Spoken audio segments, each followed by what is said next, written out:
Oh, chat. Oh, chat. Oh, let me create the optimal environment for stream. Boom.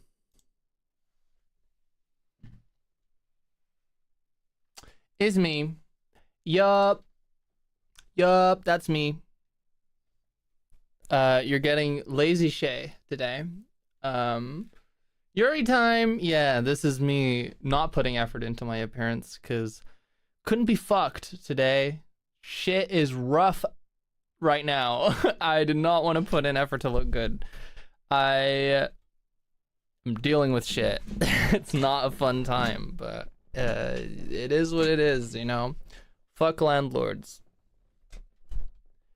Oh, hello. Oh, hello, chat. Hi, hi, hi, hi, hi. Hello, my gay friends. Hello, hello. Are you all so excited to get more recommendations today?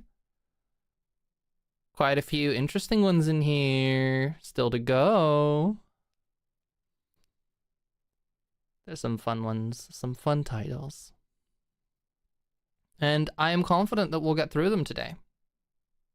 You know that? Very, very confident that we'll get through them today. Yeah, and I have been having a not great day. Pretty bad day for me, but I figured this would be a good way to get my spirits up.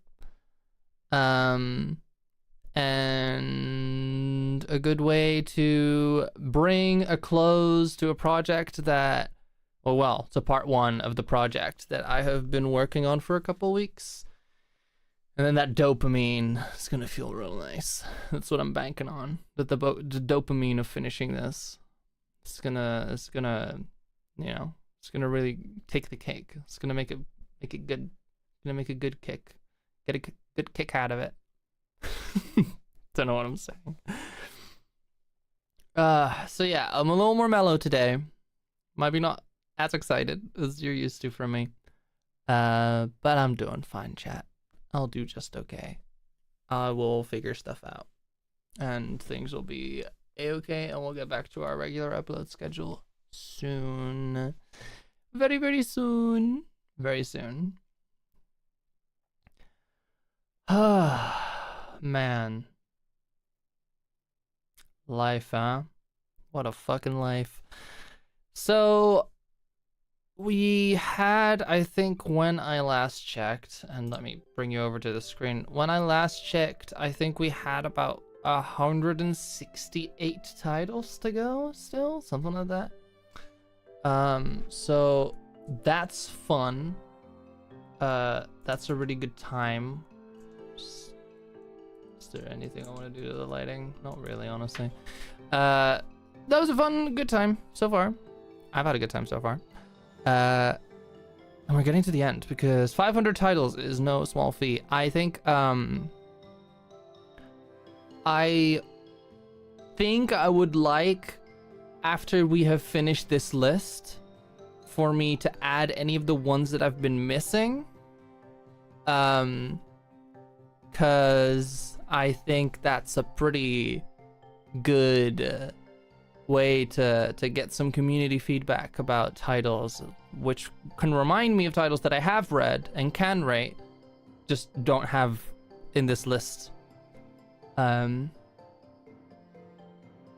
you might be my gay awakening because oh my goodness, you are gorgeous. Thank you so much. But also, were you not aware? What are you doing here? If you were straight before me, what are you doing here? Thank you so much. That's very sweet of you. I haven't done much today, so the compliments hit harder when I haven't put effort into looking good. So I appreciate it very, very much. I'm just in my fucking don't know if you can see, if you can read that mirrored. Hold on. Yeah, I'm in this shirt. it's my outfit for today. Where the fuck is it? There it is. Get me back. That's the outfit today. It's that and like fucking track shorts. And my hair is so floppy. But thank you. I'm doing that girl thing. I'm doing the thing that girls do when they get complimented and they don't know how to deal with it. Did I put on your videos as background noise when painting? Because it's so nice. Oh, thank you. Like my audios? That's so nice. I appreciate that so much. That is what they're made for. Fun little background audio dramas. I'm so glad you're enjoying them. I'm so glad. It makes me happy. Makes me very, very happy. Wow. Wow. What a nice chat today. This is what I needed. This is definitely what I needed today. Not gonna lie, I have been curious, but once I discovered your channel, it's been eye-opening. Wow, I was your gay awakening? Oh my goodness, what an honor. Hi, Ghost. Hello. Hello, friend. That is such an honor. Thank you so much, Acticus. That's flattering. It's a good compliment. All right. Are you ready to get in here? Because I don't know what it's gonna take for me to get started if I don't just force myself to get started. Otherwise, I'm just gonna be chatting to chat the whole time, you know? And that's not productive. That's not gonna get us anywhere. Okay. Go, girl. Yeah, okay. You're right. Let me pull up my shit. I feel I could spin a wheel of every Yuri and bet $1,000 you've seen it. There's a lot of Yuri out there. I don't know. It's a decent chance, but I don't know, man. There's a lot of Yuri. A lot of Yuri. But that is the image that I want to portray out there. So, thank you. Thank you for acknowledging. All right. So, my Goddess Spurs Me On is, let's get started. My Goddess Spurs Me On is another one that breaks my no anthology rule, on this list. 500 though, I couldn't even name 500 things in the world. I could.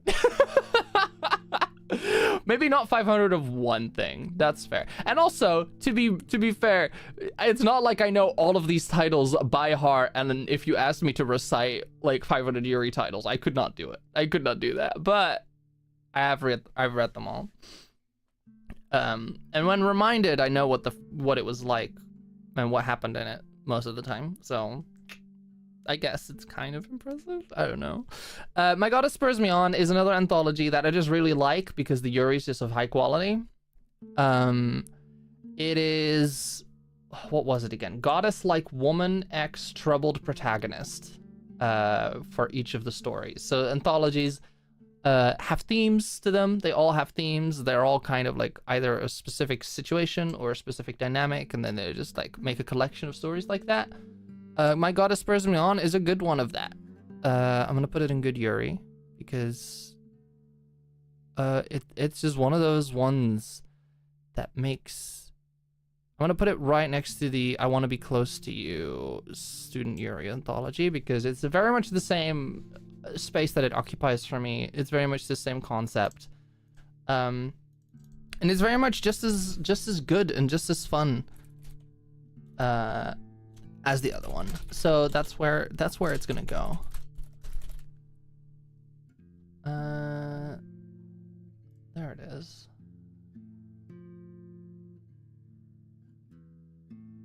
Is Always Human on here anyway? I read that when in middle school and it served as part of my lesbian awakening.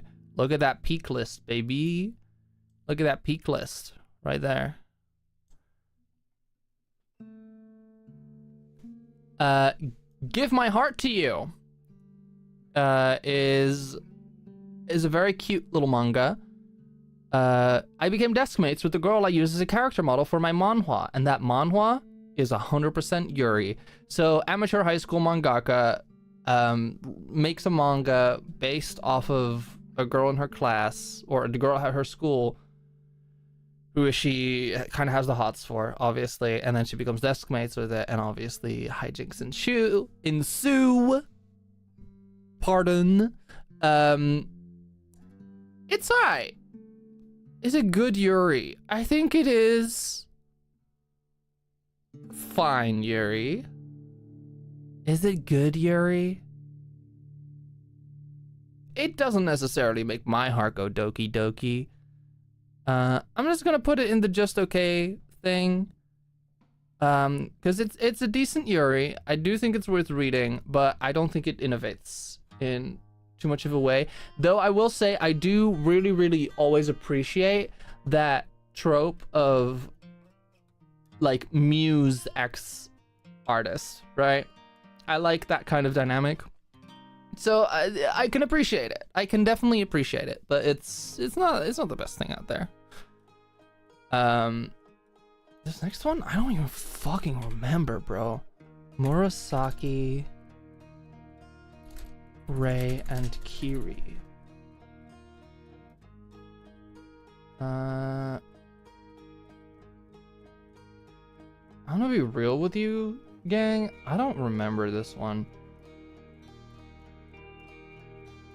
It's like a love triangle thing where they're all being gay with each other, but I haven't read it in forever and I didn't leave much of an impression. I'm pretty sure it was heavily just okay. It's just one of those like throwaway little titles that you just read in between things for like 5 minutes and then immediately forget all about. So it didn't leave much of an impression on me, personally. Let's see. Now this is a pretty fun one. I like this one. Flavorful, aka Rouet. While getting a nighttime snack, the female artist Jinjin accidentally saves Yin Yin, a wasted rich girl.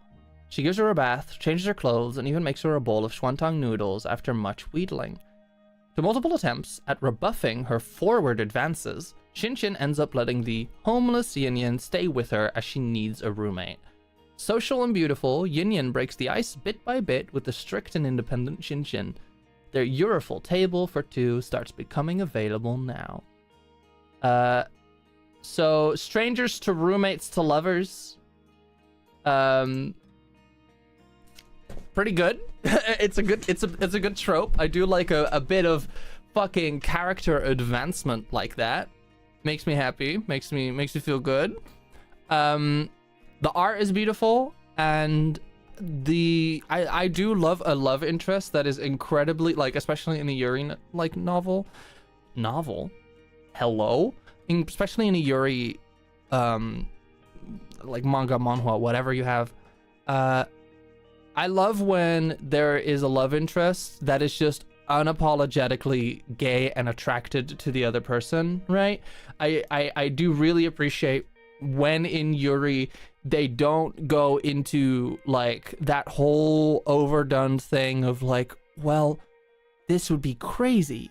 We're both girls, right? I love when there is a love interest that doesn't give a fuck about that shit. And it's just like, why does it matter that you're a girl? I'm into you. Let's get this thing going. I do really like that kind of thing. I really like that kind of level of honesty, right? In manga, it's not something you see very frequently. So I do like this quite a lot. It's not very far in, but it is far in enough for me to form an opinion on it because it made such a good impression on me early on that I don't think there's really much else to wait for them to unveil for me before I make a judgment. After thinking about it carefully, if I had to name 500 things in any category, I would pick animals. Animals would be no special interest for my entire life, so I could do that. I think I could do that too, honestly. If you asked me, I probably could do. Like, are different species of the same genus of animal allowed? Like, not like dog breeds, because whatever, but like, can you be like different types of crab or some shit? Could you be like horseshoe crab, hermit crab, like stuff like that? If that's the case, then I would probably make it to 500. Probably. A story concerning sweets. Let me pull that up as well. Including different genus? Yeah, okay, I could do that. A story about sweets. This is a story concerning sweets and stew girls. Okay, so this is an interesting little work. This is one of those types of Yuri that I would classify under, not necessarily focusing on the romance of it, more focusing on the drama of it. This is one of those Yuri that is trying to be beautiful, which can always be a bit of a double-edged sword, because if you are a story trying to be beautiful and you don't hit that beautiful thing, right, then you're just kind of falling flat very easily. I don't think a story concerning sweets falls flat yet. I don't think it has had that much time to develop. And whilst it doesn't fall flat, I definitely don't think it shines as much as it could either. Might just not have gotten enough time. Because I'm talking about like 4 chapters worth of stuff here, right? I'm gonna put it in things to watch out for. I think it hasn't had enough time to cook yet. Got to go, but it was nice stopping in. Good luck with the ranking. Thank you so much, Ghost. Thank you so much. Have a good day.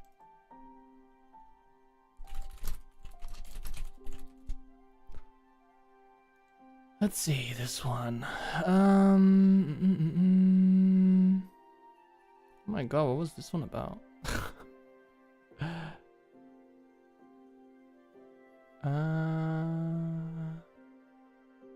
Whoa, I don't remember this one at all. What was it? What happened in this one? What happened in this? I see this one. This one. Now I know. Come rain or shine is, it doesn't describe, it's like the synopsis is bad. So it's a fun little idea, a fun little romance drama, who that is all about these 2 girls. They go to the same high school, and they're part of a little club, like part of a high school club that gets to use like a traditional like temple tatami mat, like mat space, that no one else ever uses. So they've got this whole space to themselves, and then because things happen, they start having to share that space, and they realize how much they wanted time together. And their relationship develops as much as it can in these circumstances from there. I think it's cute. I want more of it.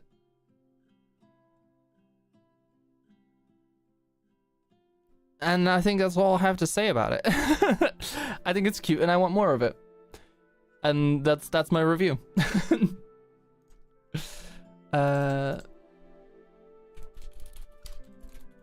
There's a lot of titles here that I need to be refreshed on, so do not mind me. This one. Summer love begins with a lie.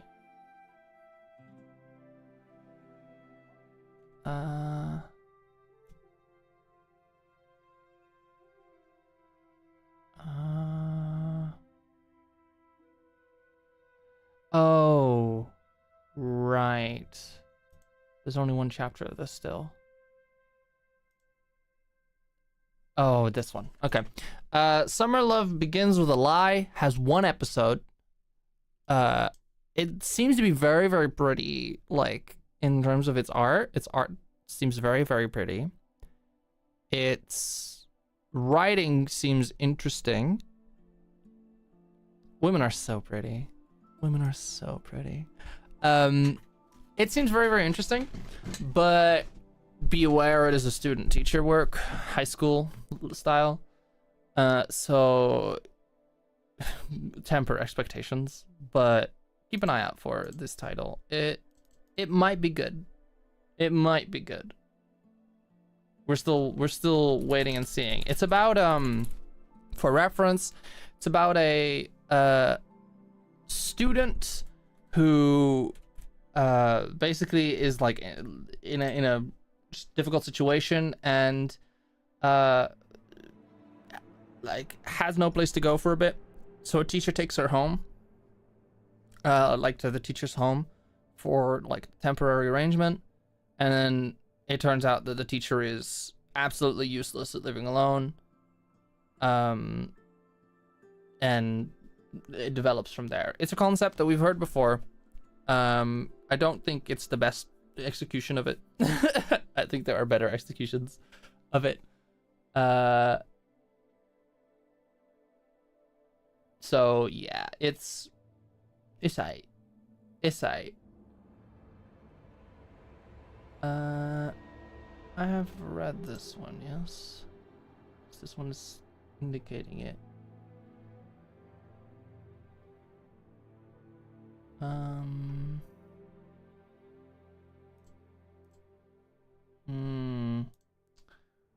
What's this one like again? It's so hot in here. Oh my god.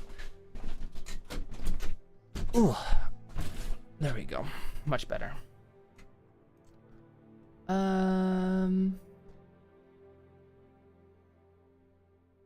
Right. Okay. So I don't remember this one too well. It's a Designer X Star story.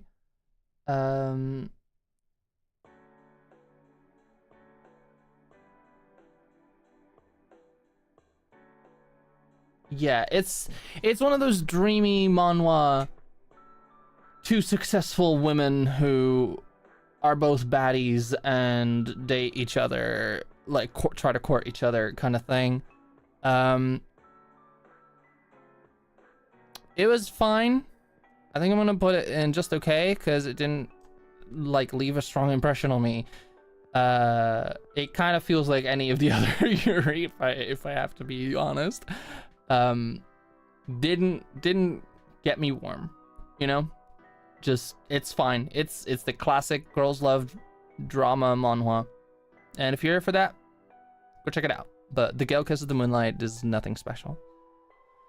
Like, share, and subscribe is, I think, pretty peak. What it's about a oh my god, women, so true. Oh my god, lesbiabs. Like, share, and subscribe is about this YouTuber who reviews food, right? And like records herself eating it as she does so.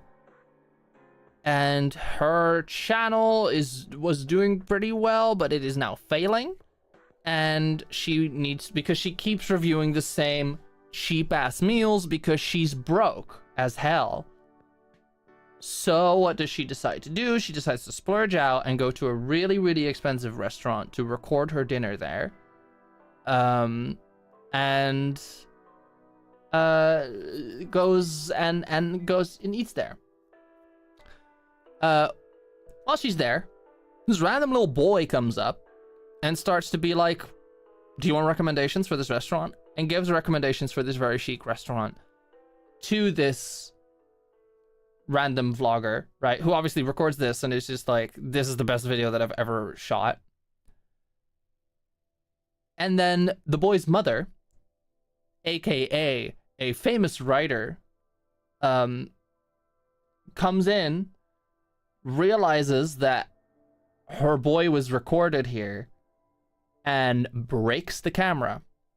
The expensive camera with the video on it of her eating the meal that she cannot afford eating again. From there on, obviously reparations are demanded, but not necessarily given. A scene is made, a scene is thrown, and famous writer goes, fine, here's my card, we'll settle this later, not wanting to catch the public attention. And from there it turns into the story of this basically YouTuber and this famous writer who is under a lot of controversy at that time circling around each other and getting hopelessly entangled with each other as they have to basically start fake dating in order to make things work out in a way that aren't like gonna besmirch the reputation, because she's the famous writer facing fake sexual assault charges, and by claiming she's a lesbian she can basically avoid those charges. So they start fake dating. So it's got your fake dating, it's got your successful people circling around each other, it's got your like expressive gremlin main character, it's got good motherhood represented in a Yuri, which I also always like a good single mom is always fun in a Yuri, provided the children are written well, but this one is, and it's great. Fake dating to real dating, cliche, kind of funky, cool. Exactly. Check it out. It's really good. Let me look this one up again.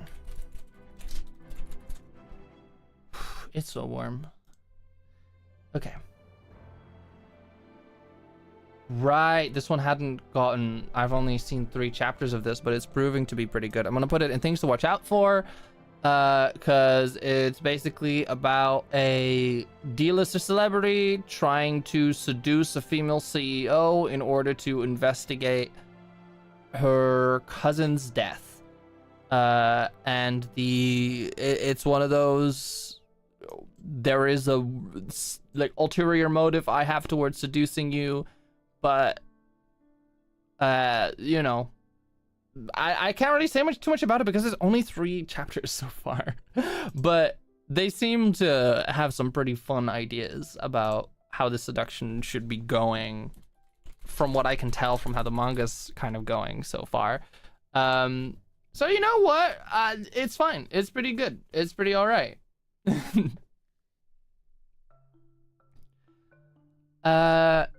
Here's another little anthology, Loving Heart clip. It's pretty fine.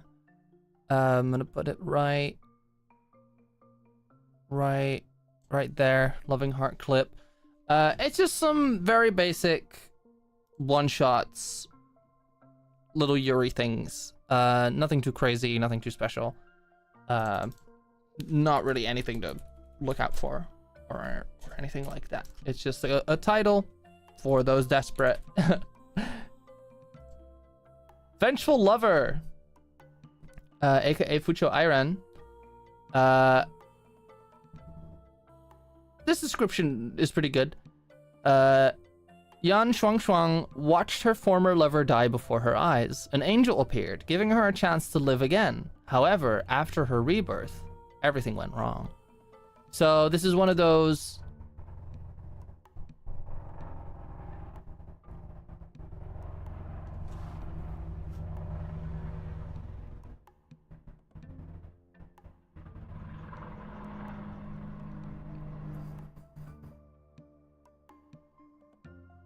Thank you. This is one of those reincarnation stories where you get back in time so that you can do it all over again. And basically this girl tries to prevent the bad shit from happening by getting together with this girl. It's fine. Honestly, it's okay. It has its good points. It definitely has its strong points as far as storytelling goes. Definitely not the worst one I've read. Definitely worth a shot if you're interested in the concept of reincarnation stories. But other than that, it's pretty good. It's pretty good. Black Snow, White Moon, Eternal Blossom. This work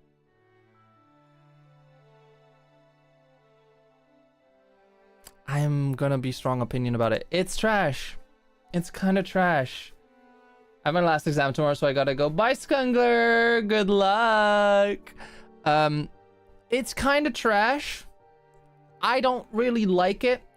I'm still reading it, but that's also one of those things where I'm hoping it all starts making sense at some point soon.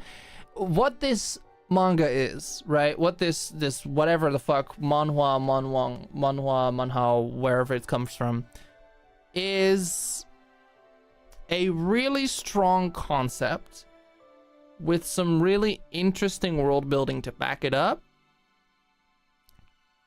told in a way that is hard to get invested in, right? Because here's the thing. There is such strong points in storytelling, and there are such strong ideas, and they clearly understand what you need to know for character motivations to make sense, and like the writer clearly has a good idea of what they want from the story, but I don't think the writer is very good at making you invested in characters. I don't think the writer is very good at displaying relationships, and I don't really think the writer is very good at making the characters individuals you can empathize with very easily. The main character's choices are odd and seem strange and convoluted for no real other reason than that's just the way it is, right? You're supposed to care about the sister figure that they then make weird romantic tension with, and also make a very unlikable character. And not just because she's a bad person, but because because whatever, a villain is a villain, that's fine. But because she's not a very well-written villain, in my opinion. I may just be a hater here. But I don't think Black Snow, White Moon, Eternal Blossom is very good. And that's what I think. Sahi, hello. I'm doing fine. I'm doing all right. The reincarnated vampire wants an afternoon nap. So this one is... It's firmly going to go into guilty pleasure content for me. Why is it going in guilty pleasure content? On its own, as a whole, it is a pretty decently well-written reincarnation, harem, romance, shonen comedy, right? It's pretty like fun as a concept of reincarnated into a stupidly strong OP character, but having a silly personality, so hijinks ensue. And it's a really interesting level of world building. They do some really fun stuff. I'm pretty enamored with a lot of the different characters. Some of them have some weird vocal habits and tics that they return to that I honestly could go without. There's one girl who her text bubbles are written with the vowels elongated, which makes it sound like she's the most annoying person to listen to, right? And I like her less for that kind of thing, right? But other than that, it's a pretty good manga on its own. As a Yuri, though, which is how we're judging these, I think it's just fine. Mainly because this is one of those Yuri where the main character is a boy reincarnated into a girl. And whilst the boy himself couldn't really give much of a shit about being a girl, there are points in the story where it is highlighted the fact that he was a boy, not because he's a pervert or anything like that, but because there's people that know his previous identity or some shit, right? And it's kind of one of those things where they don't they still see her as her previous identity sometimes. They haven't made a clean separation between the two. And whilst I do commend that as a writing choice, and as a work, it improves it, as a Yuri, it decreases the value of it for me. It decreases my enjoyment of it, because it's not really a Yuri, is it? Right? That's just... You've just reverse engineered a trans mask again, right? It's just you've done something. I'm not sure if it's really traditional Yuri, but you've sure made something. You've made like a sorta bisexual weird they them, right? But they don't use that language, or they don't frame it that way. Because if it was that, like, in that kind of framework, I might find it interesting, right? I might find it much more fun. But they don't, and they haven't, so it just feels like pulling punches when making a Yuri, which always makes me feel like the writer was a coward, right? I'm like, just make her a girl. Why are you so obsessed with not making her a girl? Why can't a girl just want to sleep all the time and be stupidly overpowered? Why does that have to be a reincarnated guy, right? It's just one of those pet peeves for me, where those reincarnation stories where the main character is originally a girl, and like it's just clearly a writing choice for indulgent writing and objectifying, and I don't know. It's like, oh, here's an excuse to leave this girl unguarded and make it so this girl doesn't understand how to be a woman and has no shame and propriety. It's one of those choices that always feels a little bit misogynistic to me.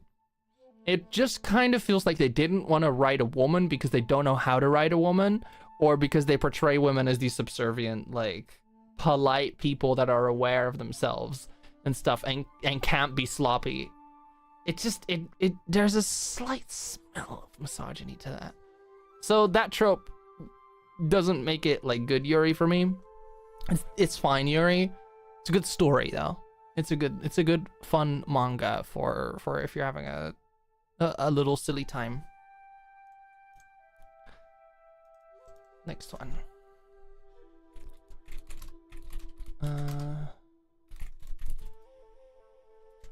Let's see.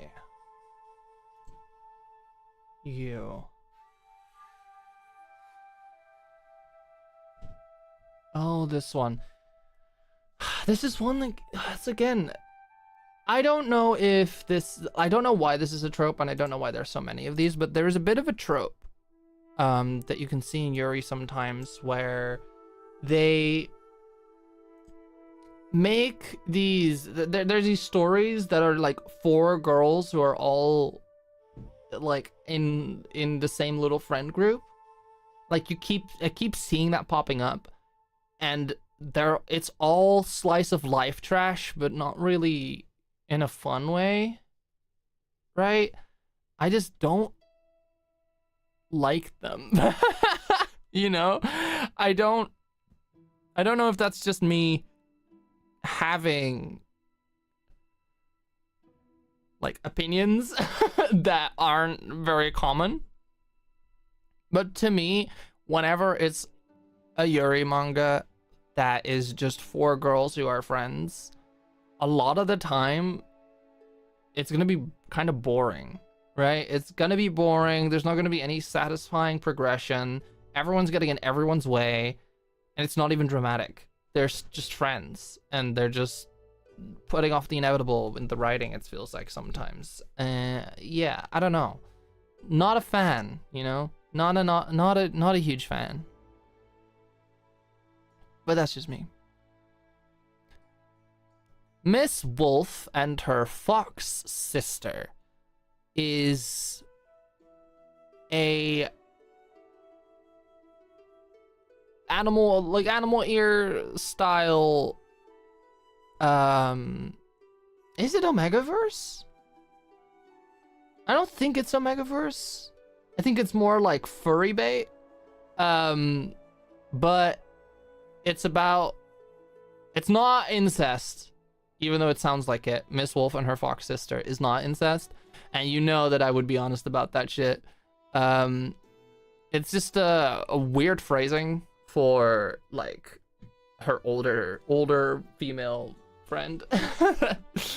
And there are some weird things where they're part of the same family for a while, but it's not really anything genetic or familial or even adoptive, if I recall correctly. It's very much fine. It's very much just fine. I'll put it... Definitely deserves to be above that. I'll put it. I'll put it there. Sure. It's a classic, like, in these kinds of stories, it's one of those stories where the villains go insanely far with how bad they are as people, right? It's not just a thing of like, oh, this person is like being a bad person or stirring up drama, or oh my god, what did they say? Or oh, this person is very selfish. It's always like, no, these persons has like hired goons to kidnap you and put you in a room so that you can fucking be forced to carry a child you don't want to carry, like that kind of shit, right? It's insane. And I find it sloppy writing usually. I find it a bit unserious when you get that deep into fucked upness. It just kind of feels like you're doing it for the reaction to it, right? It just kind of feels like you're being egregious. And there are more subtle ways. Like subtle writing is always more impressive than the really like extreme silly writing. It makes for less immersion for me. It might not be a sentiment you share, and if it's not, then absolutely go ahead. But for me, it just kind of makes it silly and kind of makes it whatever. The Day of the Shooting Star. Good Yuri so far. I'm gonna put it like pretty low though. The Day of the Shooting Star, it's about a very lesbian looking, like slightly masculine, but in a very feminine way, CEO lady, like manager lady, and a new, I don't know if she's an intern or just a new employee, but like this young, kind of ditzy, socially well-liked employee, right? Who both, like, because of their day at work, have a moment of, I wish I was like the other one, right? I wish I was like this other woman at my workplace. Under a shooting star, which makes them body swap. Yep, it's body swap Yuri. It sure is. It's like cute girl who is a bit ditzy being body swapped into the woman who into a woman's body who's completely competent, like their personalities could not be more opposite, but because they go to a workplace, they have to take over each other's roles at work, as well as like change their home situations and stuff.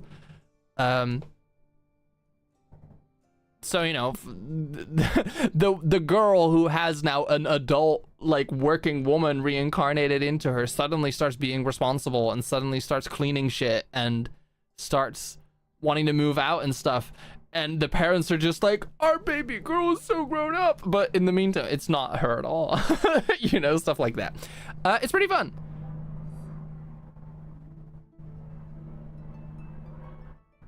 You hear this shit? What the fuck is this? Hello?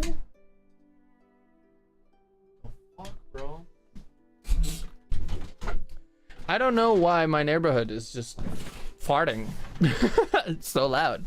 Don't know who's going around on a scooter or whatever being a nuisance, but someone is. Regardless, check it out. It's a good one.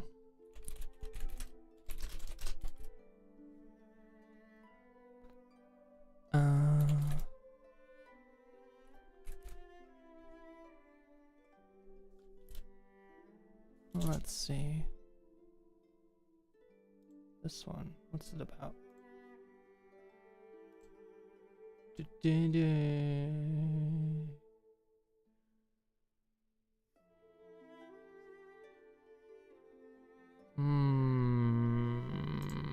have to look at the first chapter.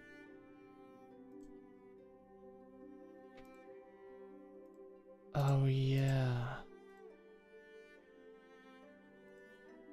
That's right.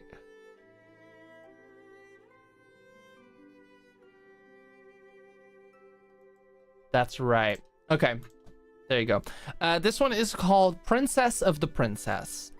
And it's good. It is good. I'm gonna put it in good Yuri before I go into anything else. Put it like over here. It's good Yuri because there's two main characters and both of them are extremely gay. Like incredibly gay characters. Oh my god, what did I do? What the fuck? Incredibly gay characters. One of them is a girl who is obsessed with girls and is constantly looking at girls and constantly like pining over girls, basically. And the other is obsessed with the girl who is obsessed with girls. And they just have a romance together. And it's cute because I do like that dynamic of one girl is completely obsessed with Yuri. Sound familiar? And sees Yuri in everything. And the other one is like, this makes you the most attractive person to me, right? You are silly and you make me laugh and that makes me very attracted to you. I love that shit. Nothing beats that shit. That's good, right? That's really good. Loser lesbians, let's go. Exactly. Have a great trip after the credits roll. This is like sentimentality, Yuri. It's not really a romance story as much as it's like, you know, kind of free run style. It's like a commentary on like loss and grief and doing all the things that you want to do while you're like when you were alive. And it's about a duo who defeated the Demon King. So, you know, kind of like free run. A duo that defeated the Demon King and one of them died, and the only way to bring her back was to bring her back incompletely in a much smaller body. That is only going to hold up temporarily. So they decide to do everything that they said they wanted to do after they beat the Demon King on their way to the Demon King. It's a touching story. And I do think it's good Yuri. Absolutely. I just also don't really think it's a serious story. You know, it's a very serious story. It's a very emotional story. And if you're looking for that kind of thing, then there you go. It's not really the type of story that is like a thoughtless Yuri slop, which I know that sometimes I just want some slop. I don't want to think. I don't want to feel. I just want to read people be gay. So I know that is not not something everyone looks for. But despite that, there you go. This one, was this the one with like only 2 chapters as well?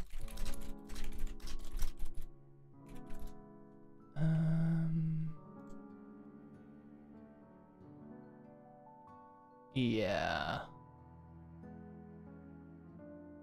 I've only read like one of these, but it's to watch out for sure. It's like a transmigration one, where people arrive from another world's Japan into this like medieval fantasy setting. And but instead, like, the twist on this is that these people who come from Japan are known as strays because they are usually incredibly powerful and bring great disaster.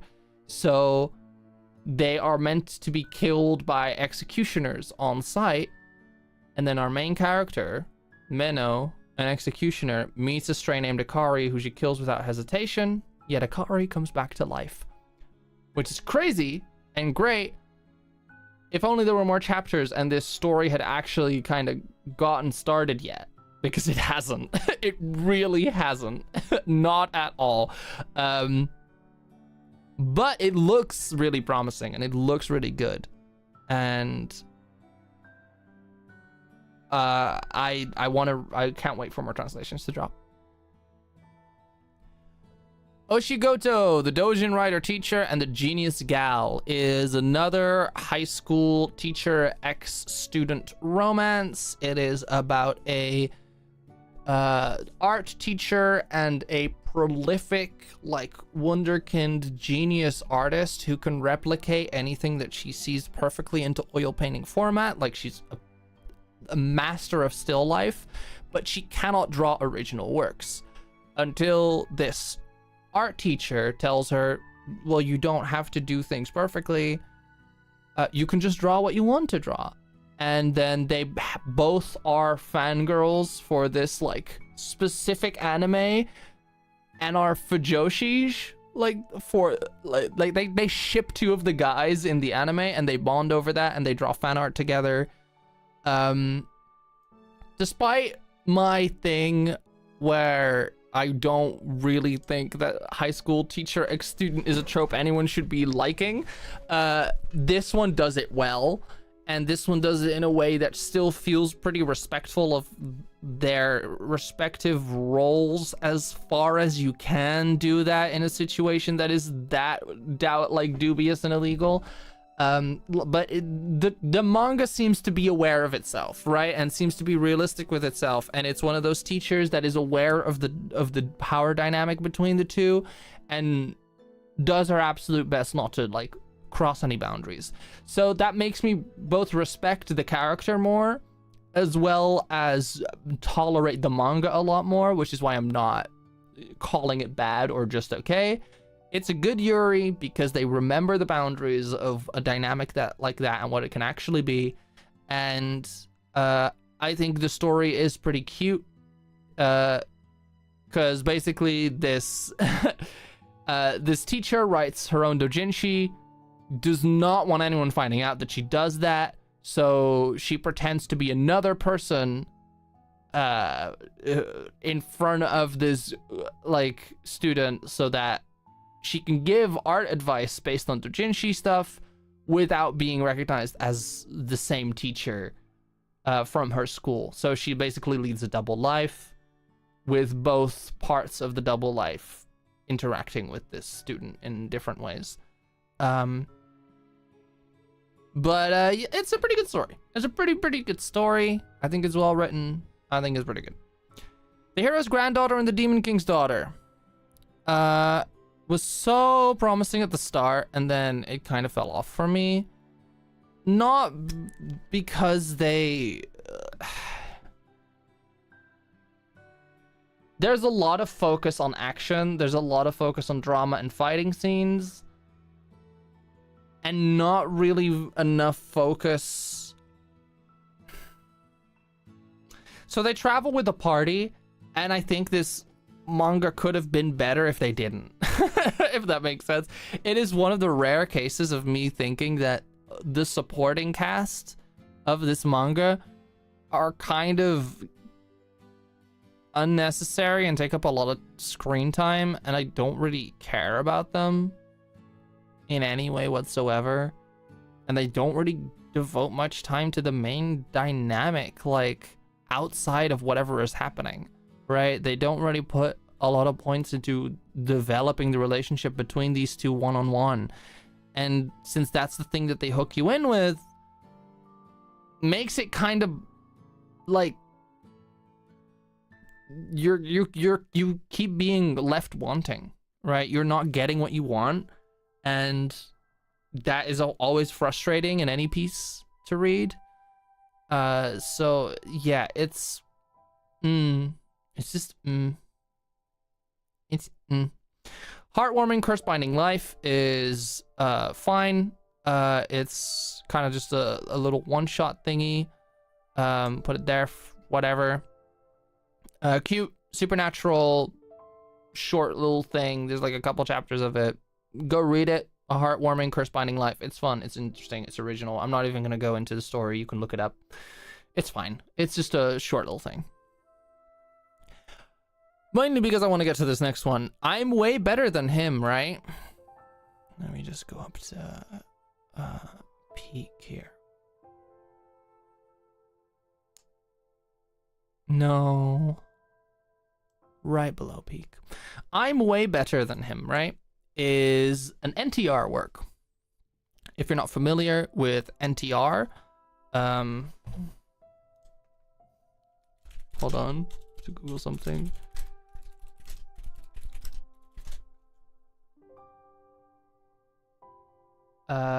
Right.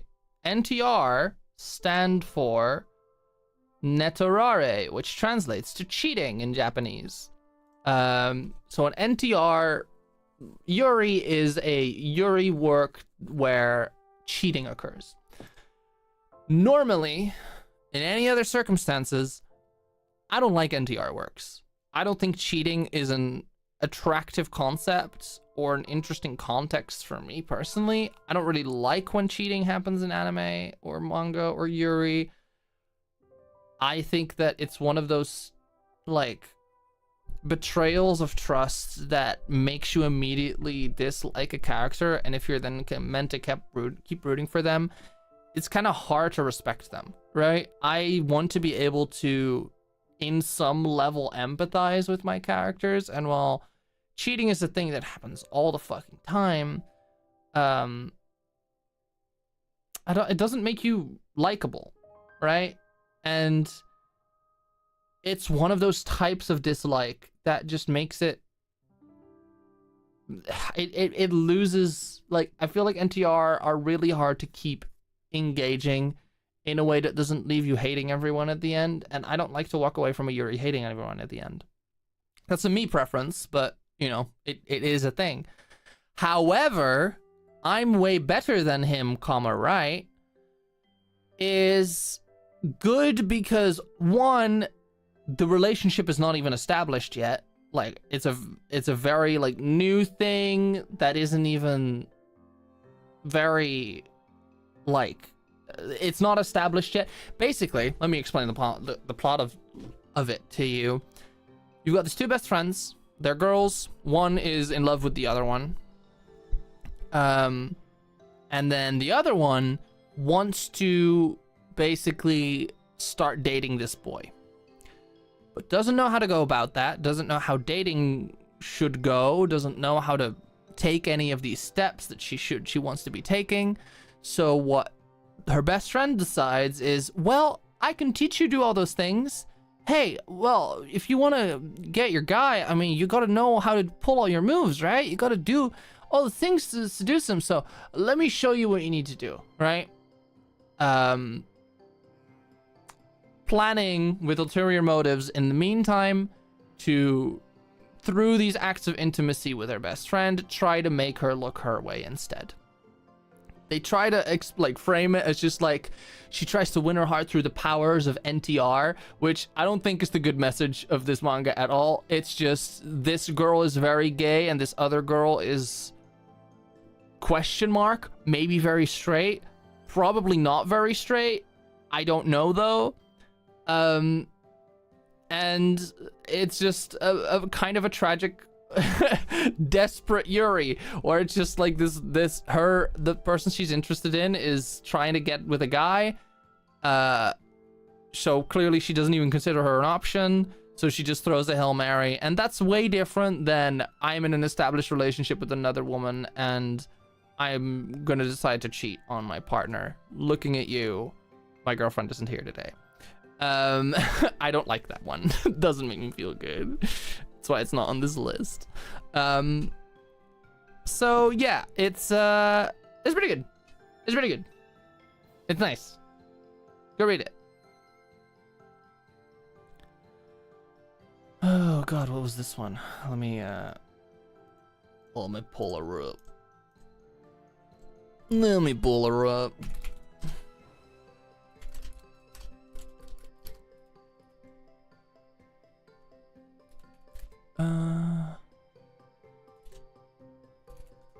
What the fuck?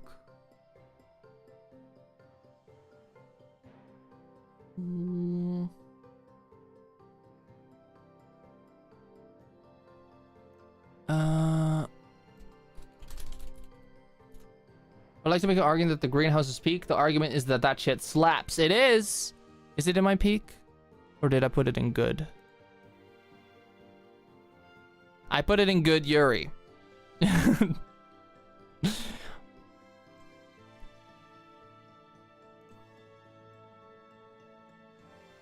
But it is very, very fucking good, and I do like it a lot. I'm just being very, very selective with what can be in there.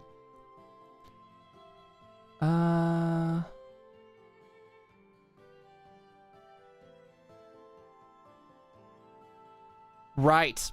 I see what I did. Right. Sorry, this one confused me for a moment.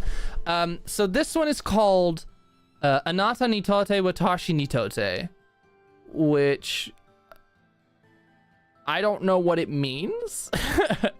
It's also called Mikazuki no Mitsu. But what I care about is the first 8 chapters of this, because what this is one of those collection of one-shots. But for some reason, at the start of this collection of one-shots, they have an 8-chapter series. And then it goes into one-shots. This 8-chapter series at the start, and this is why I included it, is really cute and really gay. It's Sakura secretly loves her male co-worker Sugi, but he's in love with Momoko, a regular client at the cafe who has no lasting relationships. Suddenly, Sakura decides to confess to Momoko to go out with her, and to her big surprise, Momoko accepts. What will happen now? Basically, girl works at a cafe, is in love with her co-worker. Her co-worker is in love with a client who is at the cafe. Out of an act of jealousy, desperation, trying to make him jealous, trying to make him look her way, she decides, what if I just go ask out her? Like, what if I just ask her for her number? And surprisingly, this girl says, yeah, okay. And then they start dating, and that shit is peak. That shit is good. Yeah, fuck it. I'm putting it in peak. It's so niche. It's so specific.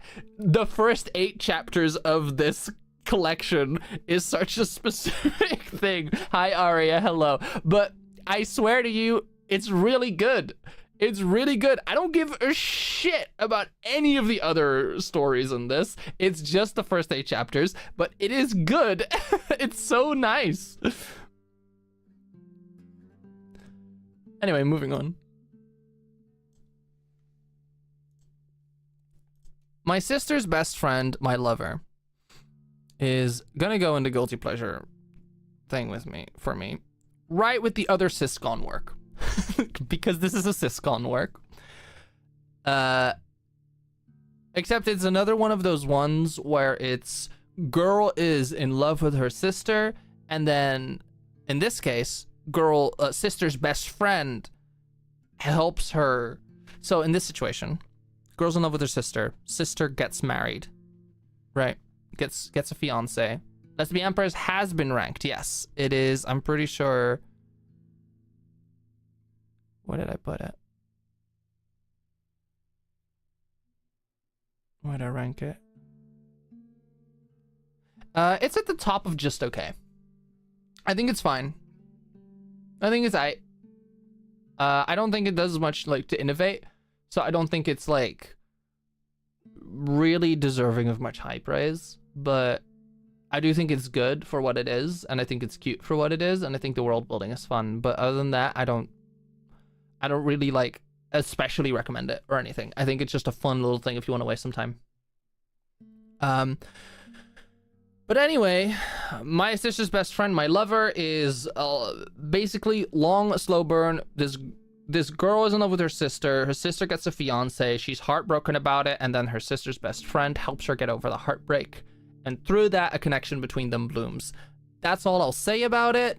I think there is definitely really interesting parts about this romance, right? The only reason that I put this in Guilty Pleasure is because I definitely enjoyed, with this manga, seeing the relationship develop and seeing all the parts of it that are a little crooked and are a little weird, because I do like the depiction of it, and I do like that they don't...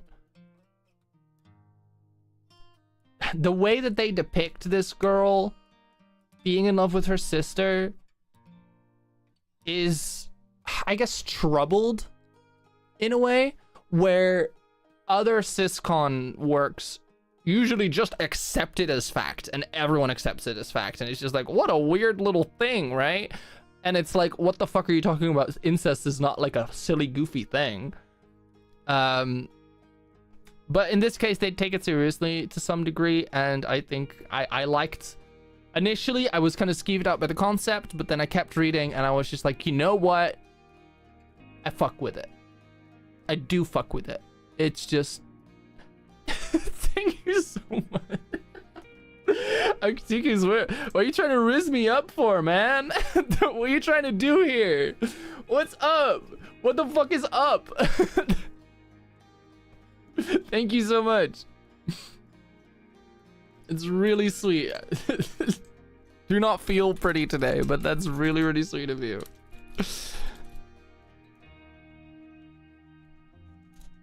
Let me pull this other one up. Oh, there's multiple here. This one. Right. Right, this one. This one is called It's All Your Fault. Shay's very pretty, that's true, thank you. It's All Your Fault. Now, there's only one translated chapter that I've read. You should. Seriously, I don't know if I'm ovulating or something, but dear God. Girl.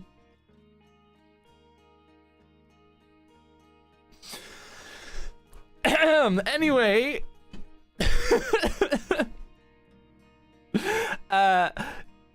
There's only one translated chapter that I have seen of this. And despite that, even though normally I would put these in things to watch out for, I think within one chapter, they do a pretty good job at indicating what kind of manga it's going to be. As the twists that they include in the first chapter is really fucking good. The synopsis is, Shio is a troublesome otaku who wants to be a perfect cosplayer, and Yogi is a popular cosplayer with over 200,000 followers. The two uneven characters clash with each other as they aim to become super famous cosplayers. As basically, this one girl really, really, really wants to cosplay. And the other one is a famous cosplayer, and it's just like, let's get you cosplaying. And then what she doesn't realize, this first girl, is that this other girl is a famous cosplayer who does erotic cosplays. And she only finds out when their first photo shoot session happens. This shit is very good. I'm gonna put it in good, Yuri, because it has not yet lived up to its potential. But I'm very hopeful for its future. Girl, I wish I was that bold. Yeah, me too. I get you. I'm also pretty impressed with it.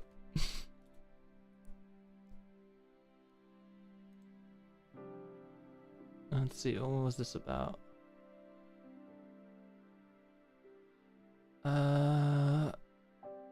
Meeting my ex-girlfriend, aka bumped into ex.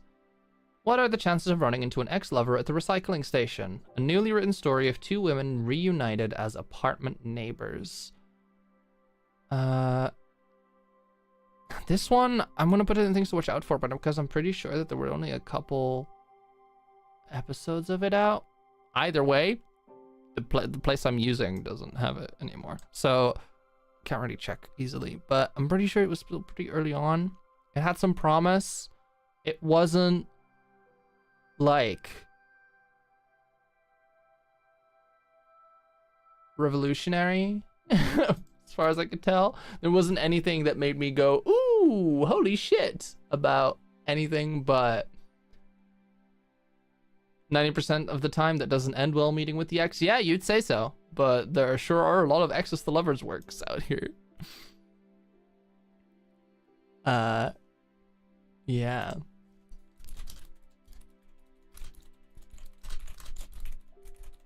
Okay.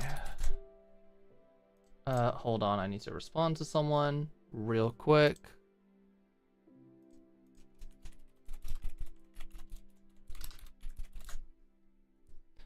Thank you for waiting. Oh gosh. Okay.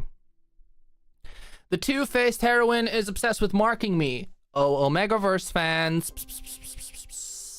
This one is a pretty okay one, if I recall correctly. I wouldn't say... Which one is this? Which one was this? Oh, fuck. Wait, is it this one?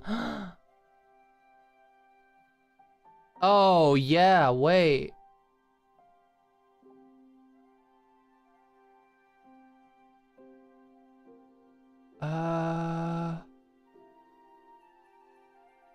How old are y'all? I am of age. Don't worry. I am 24 years old.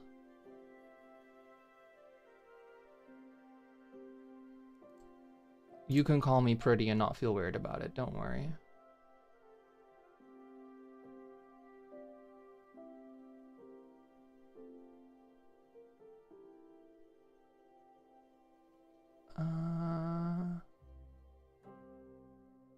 Right. Okay. Sorry, I had to... This was a long-ass synopsis.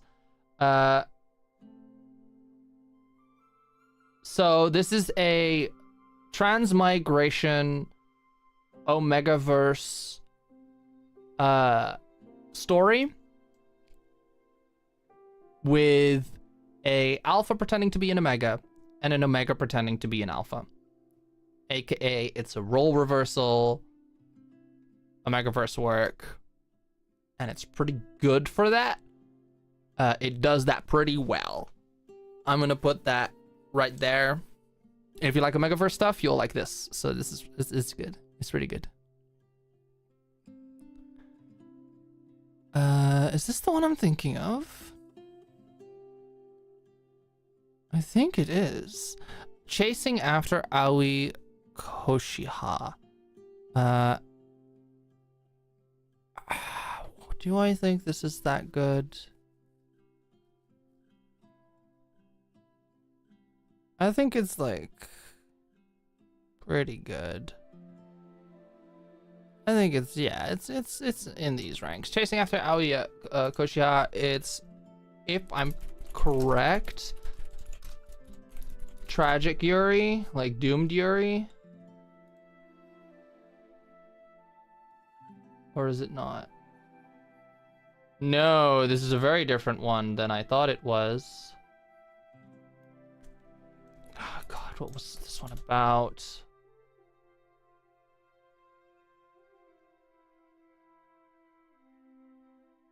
Oh, this is very different than I thought it was. Hold on.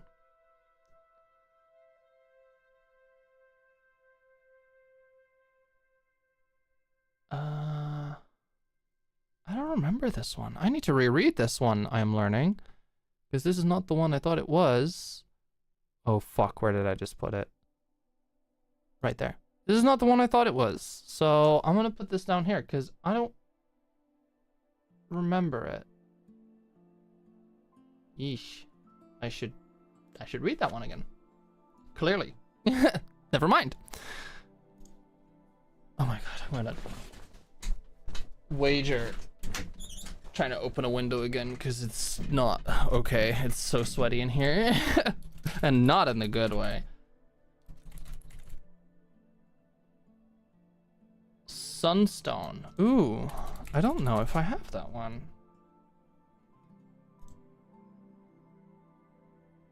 Sunstone. No, I don't think I've read that one, Acticus. I don't think I know that one. What's it about?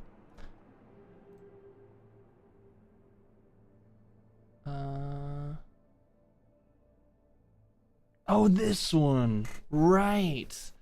Okay, so this one, my younger senpai, is an erotic work, just so you're aware.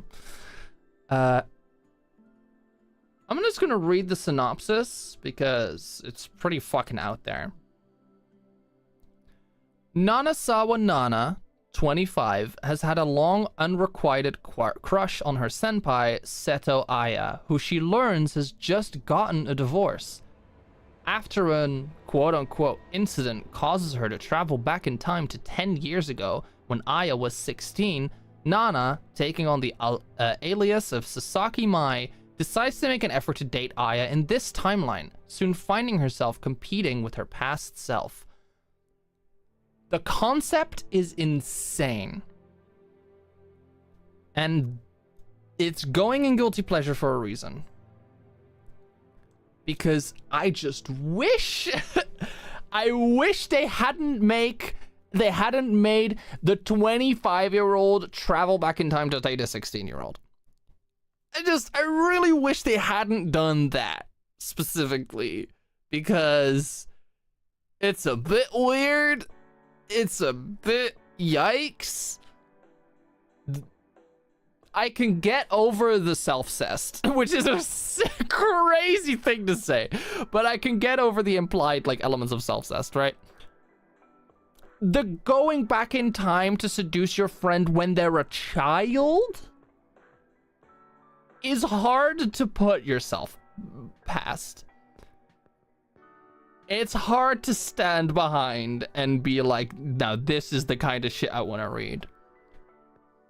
But it's a fun read, nonetheless. So if you've got high tolerance for that shit, I do recommend it. I say through gritted teeth.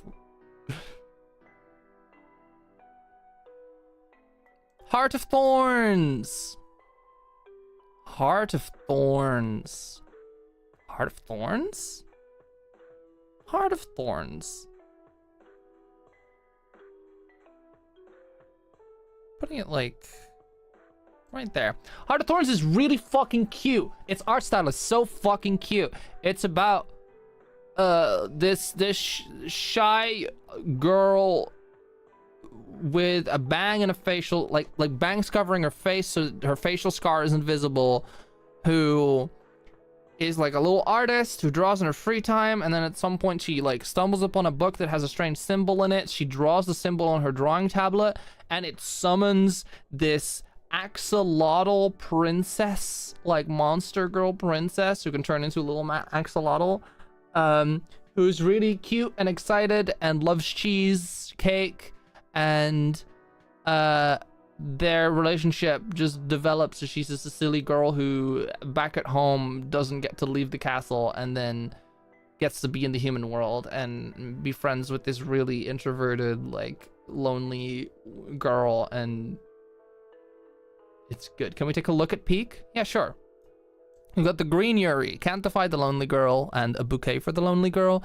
This monster wants to eat me. Mage and Demon Queen, both versions. The anemone feels the heat. Nevermore, Paper Cut Dreams, Sunset Phoenix, Urasakai Picnic, Listening to the Stars, The Moon on a Rainy Night, Always Human, Gushing Over Magical Girls, Muted, Not So Shoujo Love Story, Ruthless, Destroyed All and Love Me in Hell, Asumi-chan is interested in lesbian brothels, Dark Mermaid, Winter Before Spring, Lipstick Devil, Convenient Semi-Friend, Please Bully Me, Miss Villainess, I'm in love with the villainess. I want to make Black Knight fall in love with me. How I lose bets with my sadistic childhood friend, and she takes all of my firsts. My Yuri started with slavery, alcohol, and ogre girls. False marigold. How do I turn my best friend into my girlfriend? There's no freaking way I'll be your lover unless. Wicked spot. Love and dreams don't mix. 5,000 yen for an excuse to spend time together. There's a longer title, but that's the one. I see you, Aizawa-san. How to break a triangle. The skirt sings at the landing. Our Yuri started with me getting rejected in a dream. How my cute girlfriend and I started a love story. Warning, beware of the dog. Omega heroine wants her alpha villainess. Like, share, and subscribe. Whisper me a love song. Beauty and the Beast girl. This triangle rom-com has a duty to be happy. And Anata ni tote watashi ni tote. 1 to 8. Crescent Sweet. Moon. Or something else. That's my peak. I might add some of these good Yuri ones to peak once we're done. I might shift some of them up. But we'll see later. Clandestine Affair is a period piece manhwa that is also set in that kind of noir time period, like 1920s kind of time period, where it is about this woman who is the wife of this businessman who gets gifted this strange mirror. Her husband is cheating. Her husband is a complete womanizer and philanderer and completely unfaithful to her. She doesn't get to leave the house, but he constantly runs around with other women. It makes her feel bad. It makes her feel awful and used. She's stuck in this situation. She hates it. And then the mirror has a woman in it who is a performer that disappeared a long time ago. And this woman basically encourages her and assists her in becoming an independent woman and breaking free from this terribly abusive husband. We are going to put this right up in Good Yuri, if not in peak.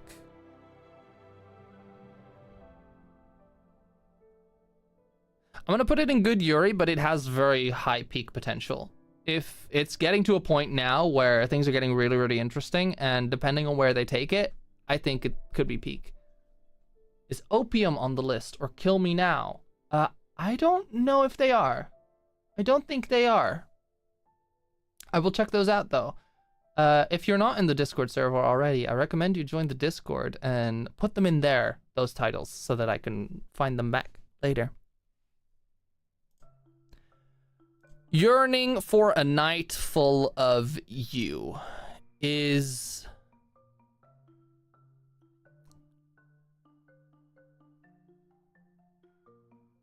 Oh my god, that's my type of story to feed my delusions. I'm glad that you can do something about that. That's awesome. Yearning for a Night Full of You. I'm gonna put in peak. Yearning for a Night Full of You is a story about this school that has undergone a merger where one was like a really rich like private school full of all-girls school and the other one was like a public school, and they did a merger. But there's still like a clear class divide between the two schools, and the two schools are constantly like warring with each other, basically. Like the different classes of the different castes fucking hate each other. This story is about two girls of either class, one of like the normal public school level and one rich girl. The rich girl has a bad night, goes out, like walks out during the nighttime, just across the street, and sees a girl that she recognized from her school go into this strange cafe. And as she enters that cafe, she realizes that she's behind the bar. She works here. It's a nighttime cafe that serves specific like ice cream and cocktails and stuff. And this rich girl basically makes the habit of going there at night to go see this other girl from this other world and other class, who is just really attentive and really like mysterious in a really attractive way. I really fucking like the love interest in this one. She's my type. And I like the writing. I'm definitely wanting more from it. I think it hasn't quite completely grabbed me. This could be much higher up in the peak tier, but it's very good so far.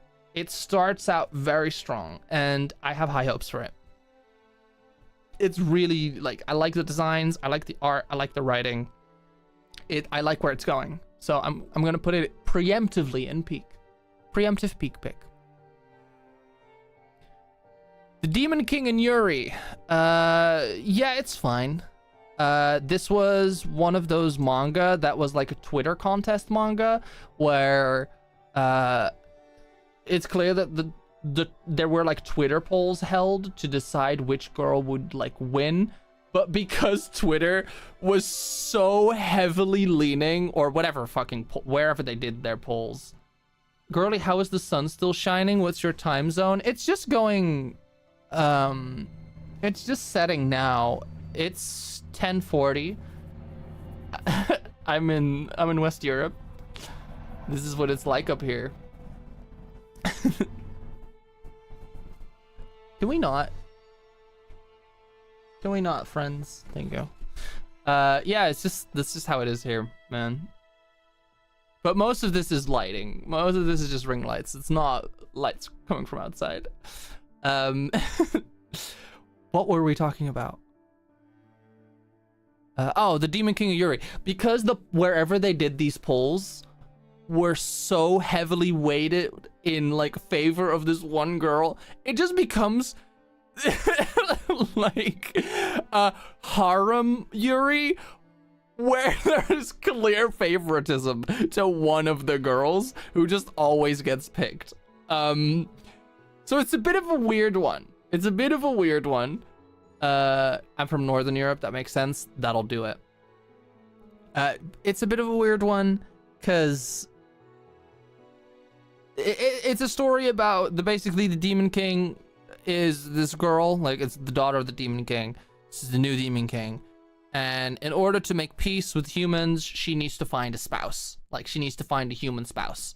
And all of these girls are gathered from all over to basically be candidates for the Demon King's spouse. That's where the poll thing comes in, where it's basically like, oh, who's going to be the Demon King's spouse? But it's really obvious from the beginning.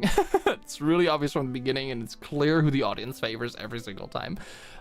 It's fun. It's fun to read because of that, because it's a classic, like, this was an experiment by the writer who did not expect the abject outpouring of support for this one character, who was clearly not the, like, intended pick. It's great. It's funny because of that, but it's not like gonna be the best reading experience because of that. My middle school also had those issues. Morning versus evening class, even the uniforms were different. That's so crazy, Sahi. Oh my god.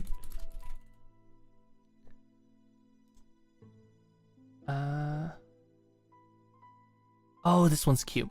The secret pair, I'm gonna put firmly in good Yuri, because it's cute as hell.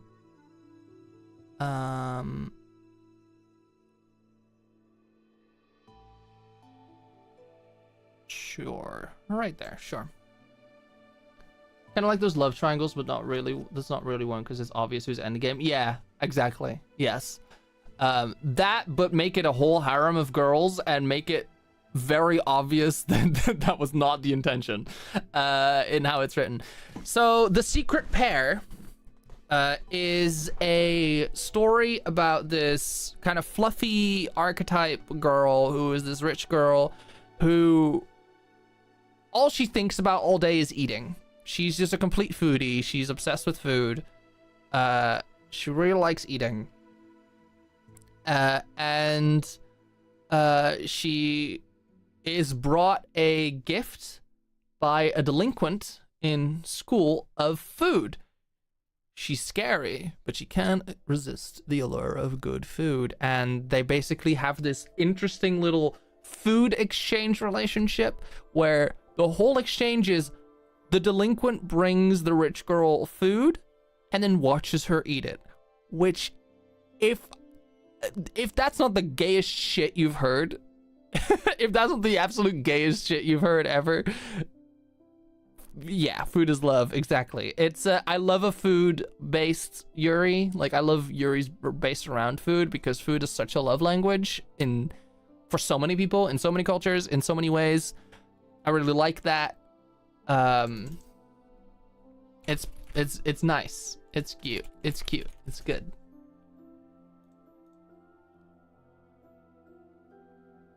Right, this one. So I haven't seen translated chapters for this one since 10 months ago. That's peak, honestly. That's how you win me, not gonna lie. Right? It's a really cute one. It's not like anything crazy. It's not like mind-blowing, but it's a really good one. A Secret Pair is really cute. Dormant Desires is an erotica about a police officer who has a hidden secretive BDSM sexual fantasy with some woman in her dreams, and then she discovers that those dreams might be more real than she thought. It's a weird one. And I'm gonna put it in degenerate positive, but not because it's that crazy of an erotica story.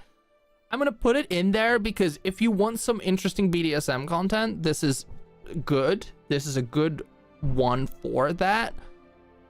But if you're here for like a good story, one, be ready to be disappointed because the story feels very like I can't translations for it beyond 10 months ago, so I don't know if they're still even translating it.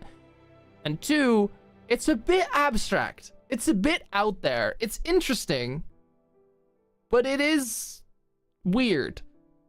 It doesn't fully make sense, but also the concept is interesting enough that if you want to read a BDSM Yuri, give it a go. Dormant Desires. There's like 20 chapters or something translated, and that's it. The Girl Who Never Wins.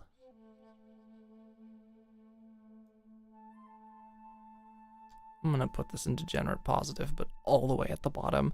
This is complete indulgent. I'm not even a huge fan of the artwork.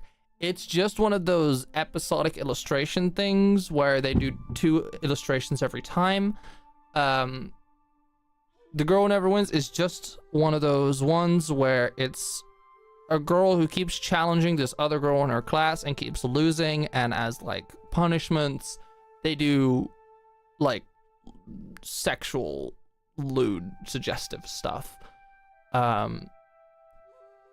So it's a bit like if you're into the whole you have to do it for a bet, or you have to do it because it's a punishment thing, then you'll be into it. But don't expect the world. Don't expect good, like crazy good stuff. It is what it is. Adachi and Shimamura official anthology. I'm going to put right next to Adachi and Shimamura because that's what it is. It's just more of the same. It's just one-shots. It's just one-shots for that. Legends of Aether world building and the fantasy theme is just my cup of tea, but I agree it has something that isn't hitting. Also, I saw Nevermore mentioned in Peak, definitely deserves its place. Thank you! I am glad you agree with my takes. I'm very glad you agree. I think Nevermore is completely peak, and Legends of Aether has a very interesting world building, but yeah, it doesn't quite reach its full potential. I think this one was good.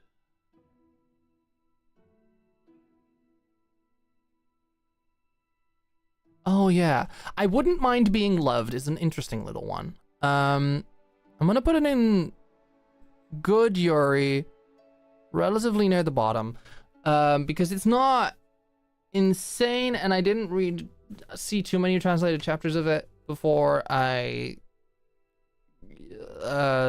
weren't any more. It's about a young office worker who is constantly harassed, bullies, and like suffers at her workplace. So basically what she just decides to do is she quits her job because after an incredible night with an incredible woman, she wants to become a lesbian escort, just like the woman she was with. Basically, she gets into a weird situation where there's a sudden lesbian escort who offers to sleep with her to get her off of her, like, get her mind off of things. And then this woman is just like, this is what you do. This is amazing. I want to be this. Why is Mermaid Huntress so high? In good Yuri, you don't like it? I think it's pretty interesting. Do we not like Mermaid Huntress? Is there something I should know about Mermaid Huntress that I don't?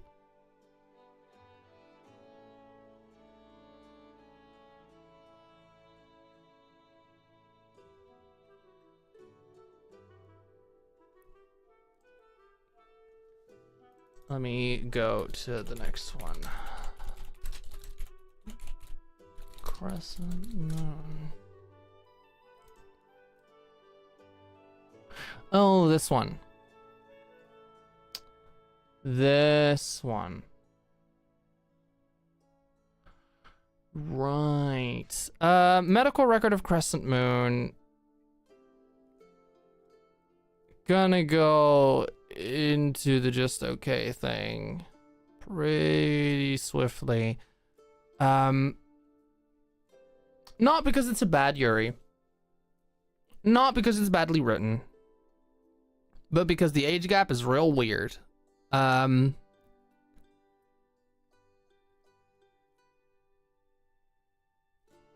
age gap is so strange.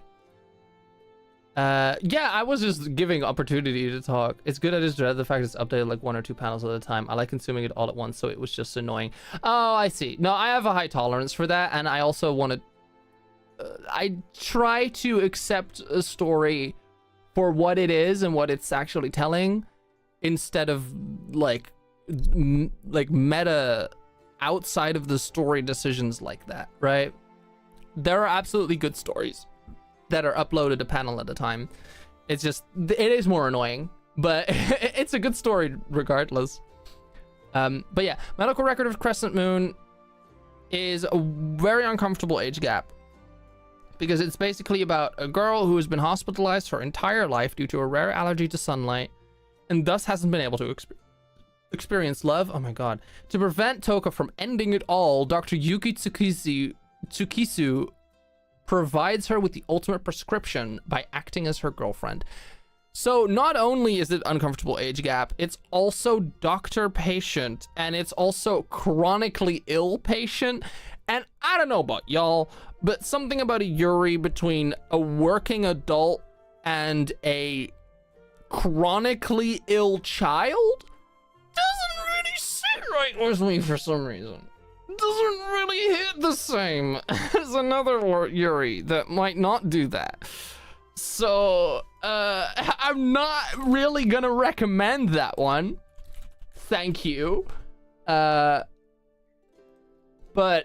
you know, I did read it. And it sure was fine.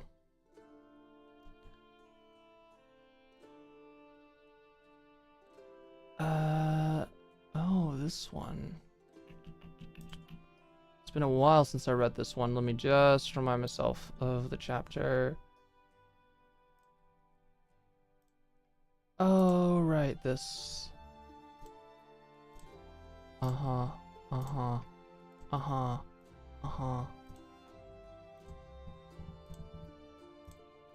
ba, ba, ba, ba. Yeah, this is cute. Okay, I remember now. Your sacrifice was not in vain, I hope. No, it wasn't. I could come back.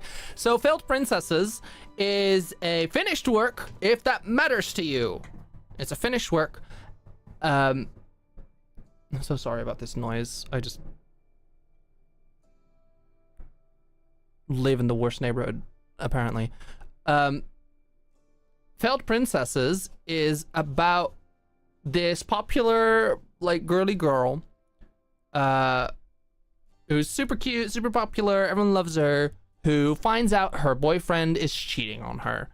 And it breaks her, like, it fucks her up real big. But then the plain girl that she once brushed off says some things about it that really hit her home. Their romance ensues. Now, I love the very realistic trope of a girl getting, like, having a horrible experience dating a guy, and then because of that, deciding that maybe a girl is the move. I do really like that trope because it's accurate. It's a very accurate lesbian experience.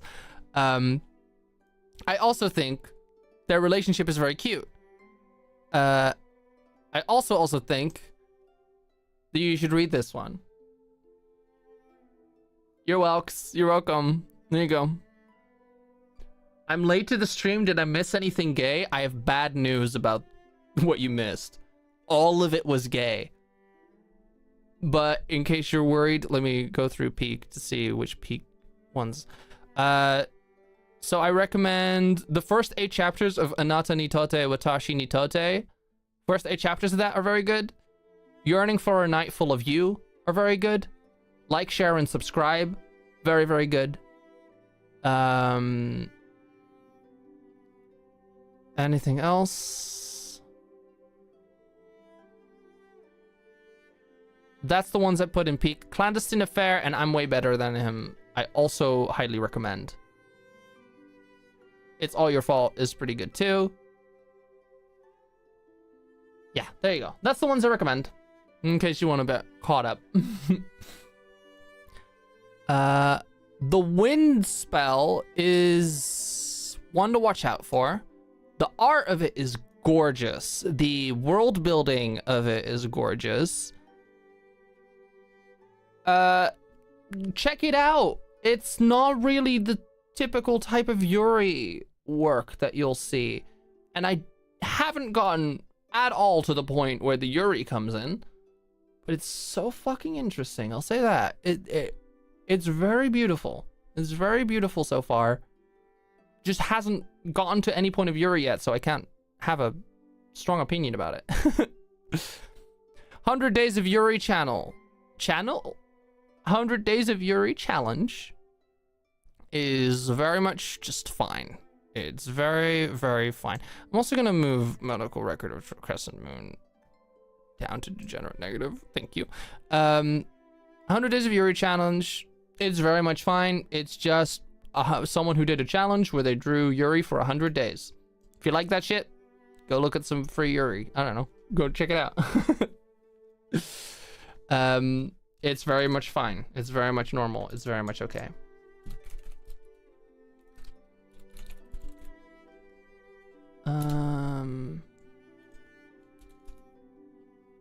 Let me see. Which one was this? You.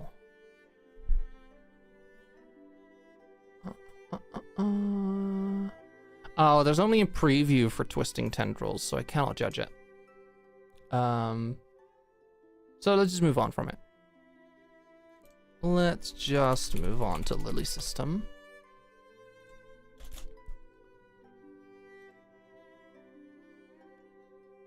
Oh, this one. Oh, this one was very interesting, if I remember. Do you go to conventions? I've never gone to a convention. I will, at some point in my life, would like to go to a convention. But have not yet. Have not yet. Lily System is, if I did go to a convention, just to go back on this real quick, if I did go to a convention, would y'all want me to go to conventions? Would y'all want to be able to meet me? Recommend? Because I know that there's quite a few, like, European viewers of mine. I have recently discovered that there's quite a few of you that are European. So if I can go to European events and that is something that you would be interested in, like the idea of being able to meet me, that'd be sick. Would the convention be in the US or Europe or something else? It would likely be a Europe convention, like a West Europe one, because I don't really have the spare funds lying around to just go flying around the place. But any conventions that happen in the Netherlands, or very rarely ones in the rest of the world, like Germany could be like doable for me, for example. I could keep an eye open for. I could attend. I know a friend of mine from the States has invited me to one coming up in England, I think, like a VTuber one, but we'll see. Lily System is really, really interesting, and I recommend it. It's a fascinating little work about two girls who like find a VR system in a shed. It's just like a little work of, how many chapters is it? 21 chapters. It loops in on itself in a very interesting way. It's a bit of a mindfuck, but it's an interesting mindfuck. And it's a mindfuck that it's a consensual mindfuck. You know what I mean? If you end up in the US, I'd be down. Otherwise, I'll just be there in spirit. That's super fair. That's a super fair point. But yeah, Lily System. I'm not going to tell you too much about it because it's a very nice, self-contained little story. And I think it's really... You go for the art, you stay for the interesting, weird story. However short it is.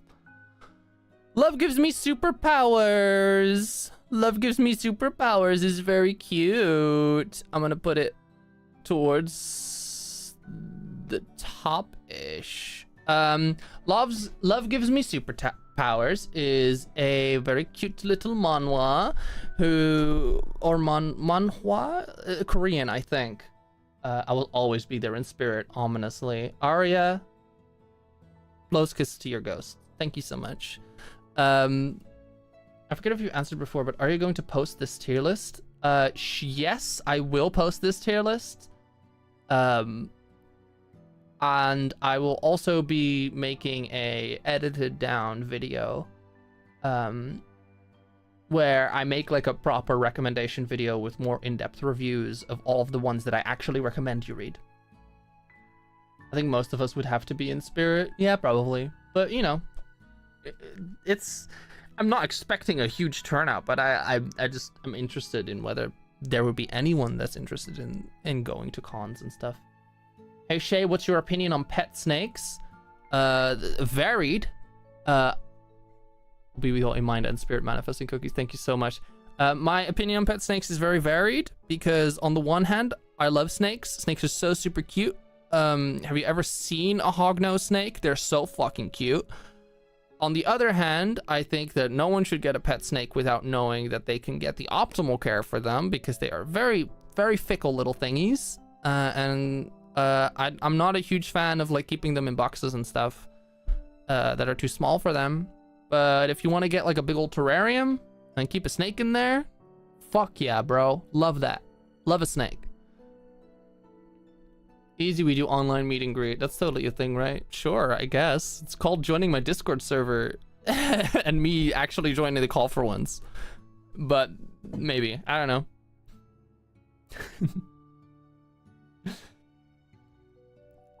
know. Alright. What did we just... Love gives me superpowers. That's where we're at. There's a Discord server? Sure fucking is. There sure fucking is. Should be in my links. I think. In the channel links. I think.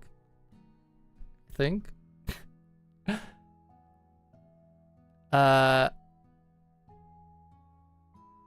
have downloaded Discord just for this. All up to you, girl.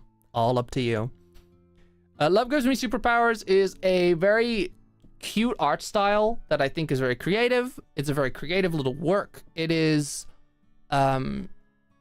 about a girl who gets like a crush on this other girl in her class because she keeps being obsessed with like drawing her in high school, but she can't get it right. But then her feelings for this girl give her superpowers. And every single like little arc, she gets a different superpower, and then that has to be resolved in a different way. And this superpower gets resolved in a different way because of that. Do I got Insta? Yes, I do. I don't super use it yet for my content.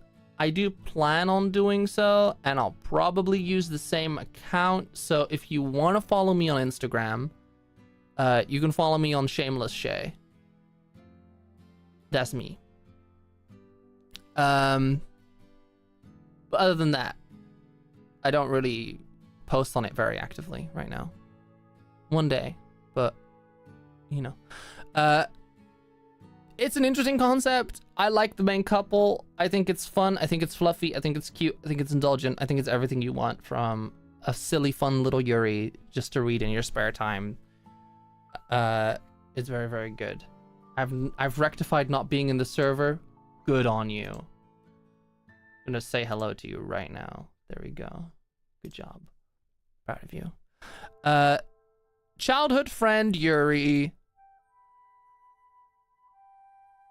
It's cool. It's right. It's alright. It's just a very basic, simple Yuri between childhood friends. I don't really have very strong opinions about it, honestly. I think it's fine. I don't think it stands head and shoulders above anything else. I think it's perfectly all right. That's all I have to say about it. Anything! Explanation point. I like it. Is proving to be pretty good. I'm gonna put it in guilty pleasure. Cause here's the thing with it. Supposedly, anything I like it is an erotica. Have not seen any erotica from it yet. And I'm like, it's been going for a little bit now. So that's impressive. Right? For something that claims to be an erotica, being 9 chapters in without any erotica taking place is pretty impressive. But the designs are really cute.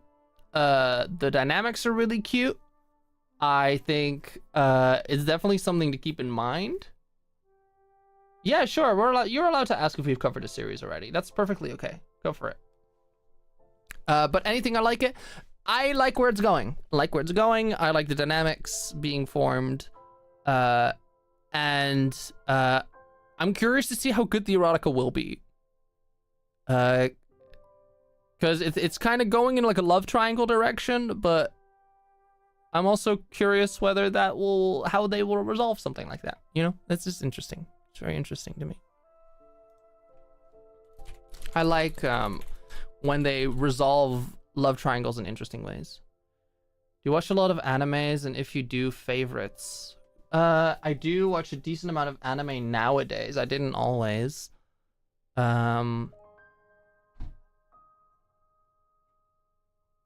I can't believe I slept with you. I do recognize that.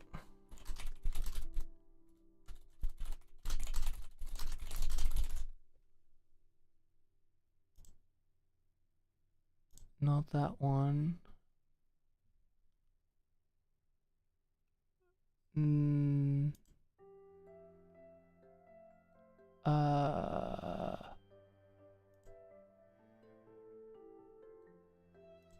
I don't.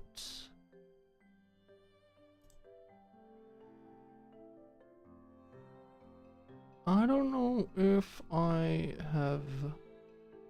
Even if it was just once, I regret it. I have not read this one, no. But I'm adding it to my library and I'll be reading it ASAP. I have not read that one, no. Do you watch a lot of anime? And if you do, favorites? To answer you, Vivi was pretty amazing. I really liked Vivi. I'm really enjoying the Gushing Over Magical Girls anime. I really like Summertime Rendering is really cool. Mob Psycho is obviously really, really fun. Free Run, I recently finally finished. That one was fucking amazing.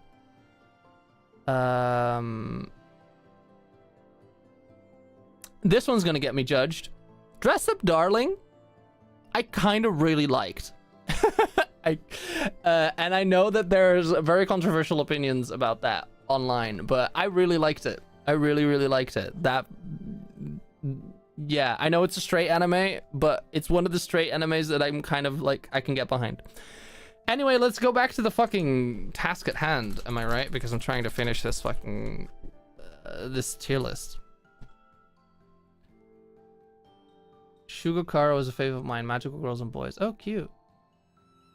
I actually like the guy in that show. Dress Up Darling's main character has a really, really good guy. Like, I love when a guy is good. You might need some clarification on that because what? Dress Up Darling? So I have a high tolerance to fan servicey stuff. I think that the relationship depicted in Dress Up Darling is actually really cute and actually easy to root for.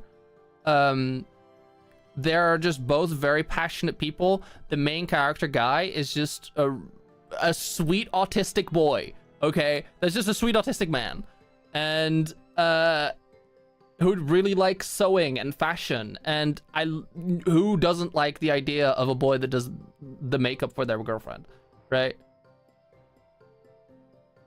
Main guy being good, Toradora. That's also a good example of a main guy being very good. I love that shit. I love when a main guy is actually good, and it's rare. It's so rare that a hetero relationship is like depicted in a way where the main guy is good and likable and good and fun. I can't watch anything without queer people in it, but I salute to you. Normally, me neither, man. Normally, me neither, but nowadays, sometimes there are the very rare gems of gay or straight relationships that hit just right because both of the characters just feel bisexual, right? 100 Girlfriends is also really fun. I really like 100 Girlfriends. And the 100 Girlfriends, if you need any motivation to watch it, has gay shit in it. Just so you're aware. For anyone that needs that. There is gay shit in 100 Girlfriends. From pretty early on. Anyways, next one. What is normal love? Is a classic love triangle, but this one is an actual love triangle. Like for real love triangle with all of the drama and all of the pining and all of the yearning. And if you are into that stuff, sure, this is good Yuri. But if you're like me and when you get easily tired of the pining, yearning, like, oh, she likes someone else kind of thing, it's not that interesting. But it's a very well written, like, good thing. It's just a little much drama for me to really like it. Probably throw more Rex into service later. I appreciate you and your service. After losing my job, I met Miss Mermaid at the beach. This is one of those ones that are like a fail wife main character. We're all just gal pals here, roommates even. So true, so real. This is a like bit of a freak weirdo main character who kind of lusts after the other girl, but the whole time is extremely respectful and protective of her towards people that actually fuck her over. It's a darker story. It's a pretty like scary story sometimes if you're like sensitive to like sexual misconduct and stuff. But the relationship is easy to root for. The setting is interesting. The character designs are good. It's definitely good Yuri. I'm gonna put it in good Yuri for certain. And I'm gonna put it like right over there. It's a good one, and it's finished. So if you want to just binge something that's finished, go fucking ahead. Oh my god, we are roommates. Oh god, we are. Oh my god, you guys should kiss about it. Sora and Hana, I happen to really like.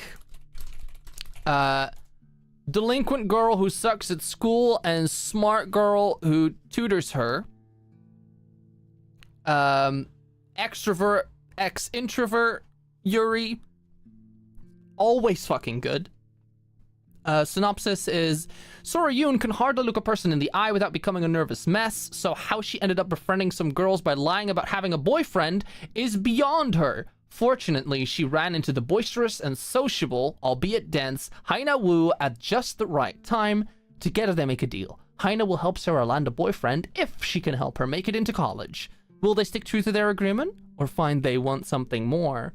I always love a boyfriend tutor Yuri, where it's like, no, I'll teach you how to be in a relationship, and then they just fall in love with each other instead of ever getting a boy involved.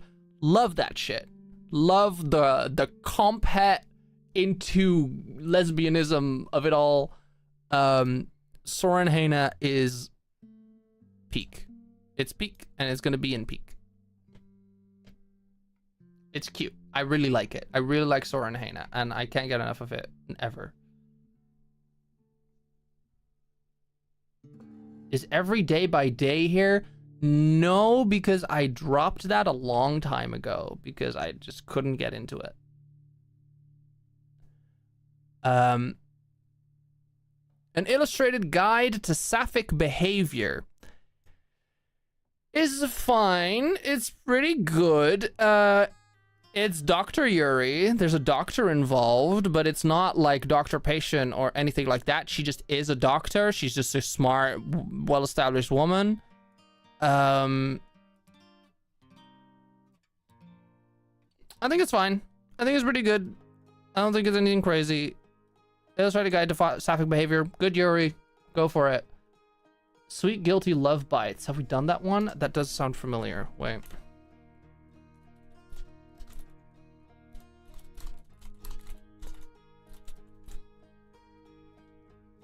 You. Nope, have not read it. I'm adding it to my thing. I'll be reading it later.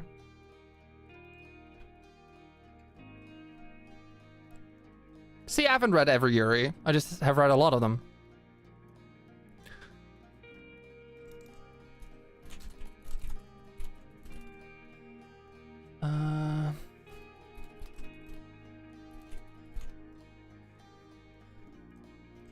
This one.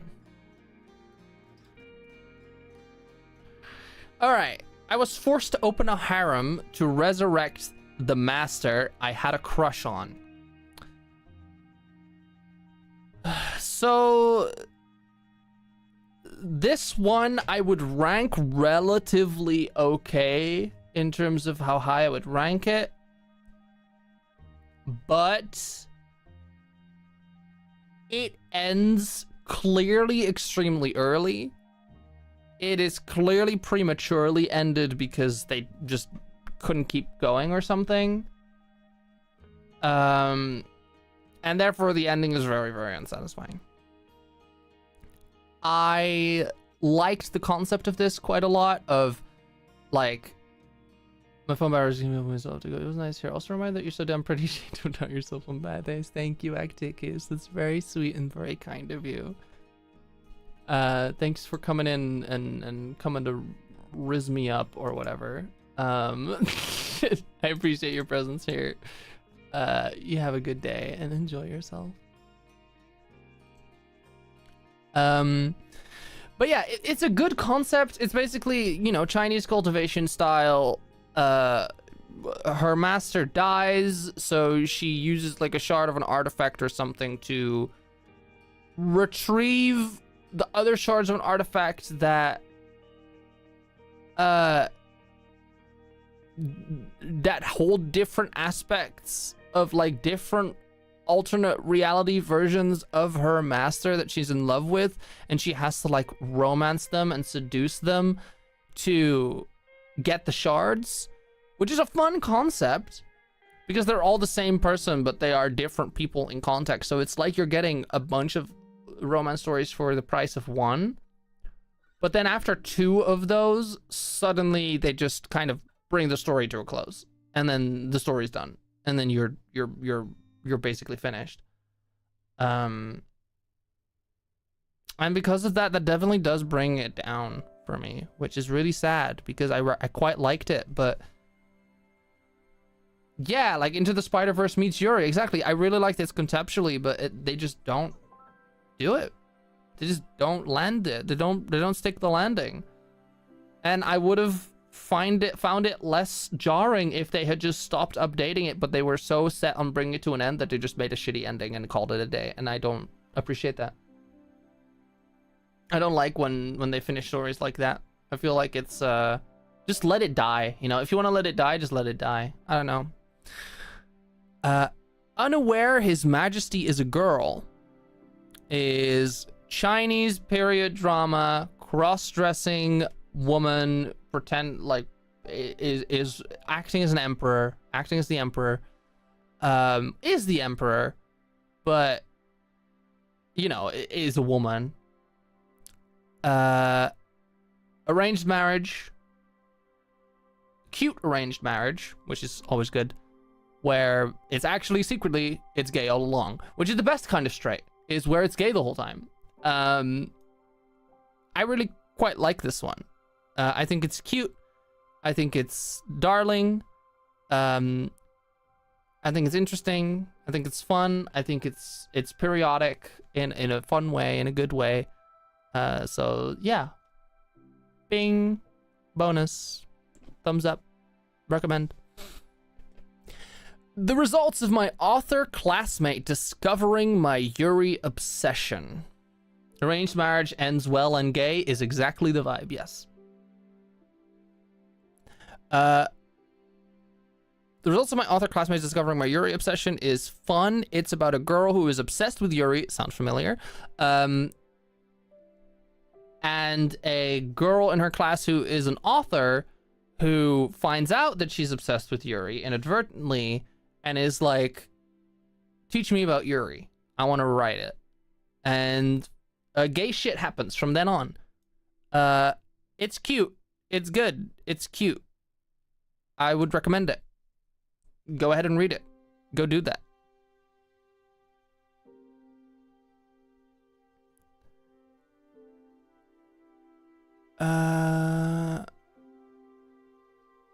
What was this one about? Oh my god.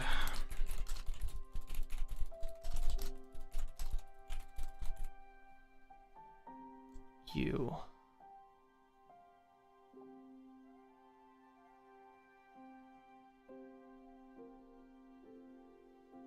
Right, this one.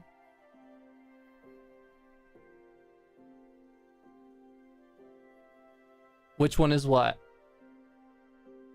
The arranged marriage one? The arranged marriage one is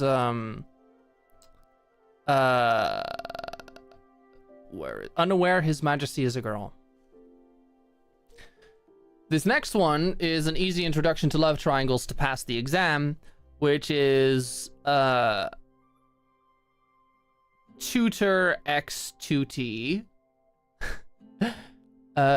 Gay shit from a tutor, and then also there's a love triangle.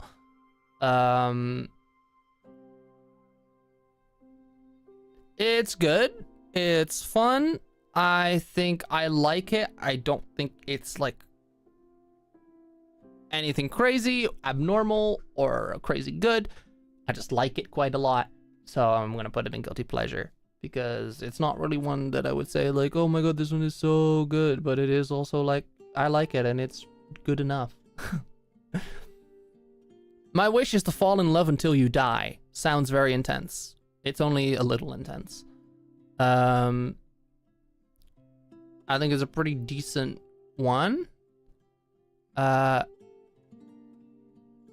gonna put it at the bottom of Good Yuri because my wish is to fall in love until you die is about it's like a setting in which there's a bunch of girls who are in this institute, but they also like have to go to combat, like have to go to war or to battle or something. It's like child soldier level stuff. And then there is one girl at that school that is like immortal, like she doesn't age and she doesn't die. And then the romance aspect, and where the title comes from of My Wish is to Fall in Love Until You Die, is that this immortal girl wants to experience a relationship and wants to experience like living life, right? And is curious about life instead of just being a killing machine that can't die, who gets brought home in pieces and in bags and then just gets better, right? So yeah, interesting, like, experiment X normal girl. I don't know what to tell you. They're both child soldiers in this weird fucked up setting where that is normal and that there's like precedent for that. It's interesting. The girl is depicted as pretty young looking because she doesn't age, but because of that, it is a little bit like skirting kind of close to like lolly, but like bait, which I'm not super appreciative of. But other than that, it's pretty good enough for me to recommend it. How she grew conscious of her childhood friend. It's pretty alright. It was pretty alright. I will put it in guilty pleasure though.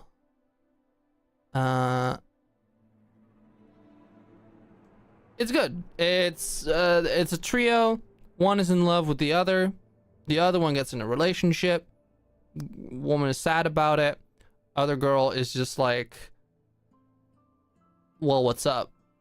You know, like, I'm also here. And then suddenly she gets conscious of her because it's like, oh fuck, she's interested in me, and then goes from there. It had a gender swap chapter. That was fun. Which one are you talking about?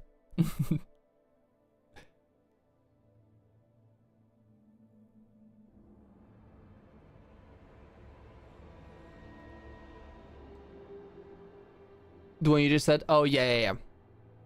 It did. How she grew conscious of her childhood friend? Yeah. It did. And it was cute. It's fun. It's just a fun one. It's just a fun time.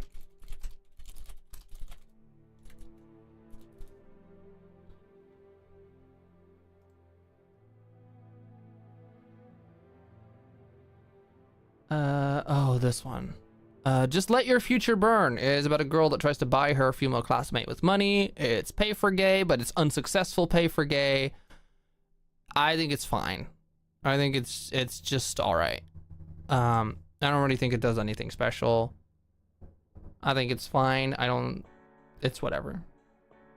It's not really as much of a romance as it's like a silly thing. I don't really see it as like a very serious contender.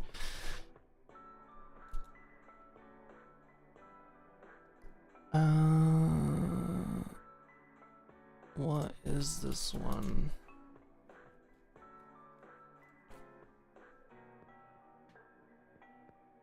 Yoshiman. Right. This one's pretty fun. Two high school girls spring into erotic manga. Tanaka is a pure-hearted gal who likes to draw shoujo manga, and Taro is a plain expressionless girl who is active as an erotica manga artist. Watch two complete opposites step into the depth and potential of the erotic manga world. Fun fact, this is not an erotica. It's just a manga about erotica. It's pretty fun for that reason. I don't think it's like a good Yuri or anything. I think it's fine. I think it's silly. It's fine. It's a pretty fun concept, but it's all right. It's just all right. Blood time.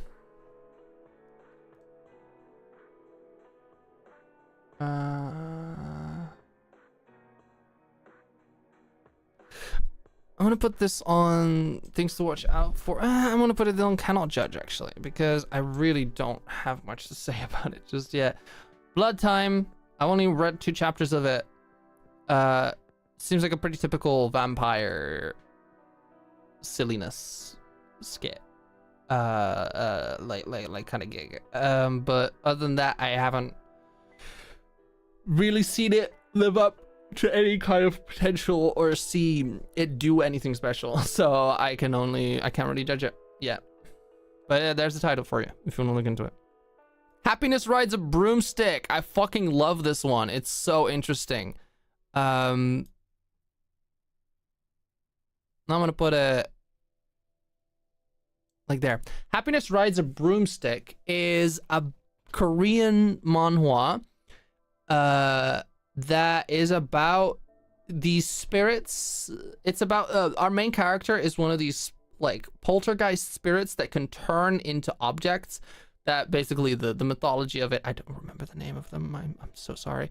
The mythology of them is that if an item gets loved for long enough, it starts to get possessed by a spirit, and then it's a spirit that can transform into that item. And our main character, like love interest, is one of these spirits that can turn into a broom. Who falls like into a situation with a college student, and they just get a real gay, real fun, involved relationship. I really like the depiction of this relationship. I really like the characterization of these characters. You actually care about their childhood like stories. The girl I was interested in was actually a broom, yeah. It's just really cute. It's just really good.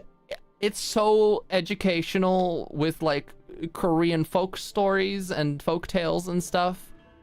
I really like every character in this story. Every single one of them is interesting. I care about their backstories. I care about their personalities. I think they interact with each other in very fun and interesting ways.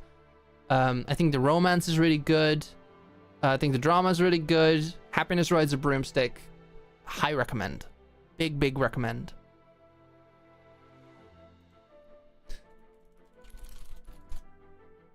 Next one.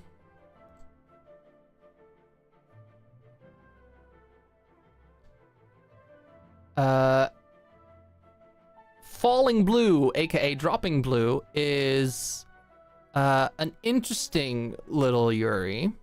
I'm gonna put it in good Yuri because I remember really enjoying it. It's also a finished work, if that helps anyone. Where am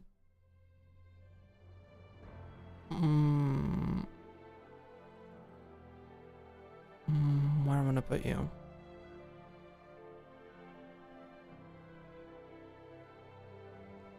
Over here somewhere?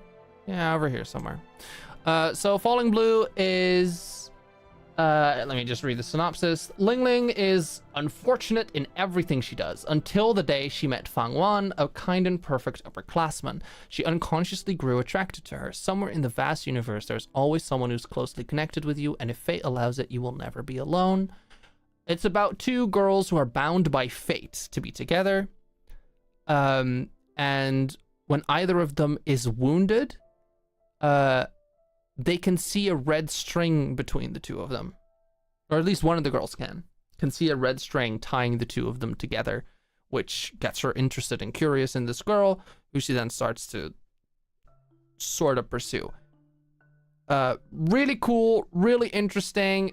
One of the girls are martial artists, which is always fucking cool and always good. Good romance, interesting romance, fun concept, hits it out of the park, does well all the way through. Fun, good, yes. Level 1 Dreamers is going to go into my guilty pleasure list very, very promptly. It's about, like, it's a League of Legends sort of esport manga, but instead of League of Legends, it's just this knockoff, like, mobile game version of League of Legends that isn't really League of Legends. It's not called League of Legends, but it might as well be. And it's about this girl who's interested in this guy at her school, and in order to get, like, to appeal to this guy, she learns how to play this game. She tries to learn how to play this game, obviously sucks, gets into this lobby with this Smurf, and asks this, like, Smurf to be, like, Smurf being, like, a way better character who is on an underleveled account, a way better player that's on an underleveled account, asking the Smurf to teach her how to play. This Smurf happens to be a pro player who is also a woman who was also in a cheating controversy recently that she was framed for. their relationship develops. I put it in guilty pleasure because I do not think the writing is anything to write home about. I think they play fast and loose with what is kind of realistic in terms of improvement and like in what spans of time. If this girl is actually improving at the rate that she's improving in this fucking Yuri, she would be insanely good at picking up games quickly, which is clearly not the intent. But it's a cute one nonetheless.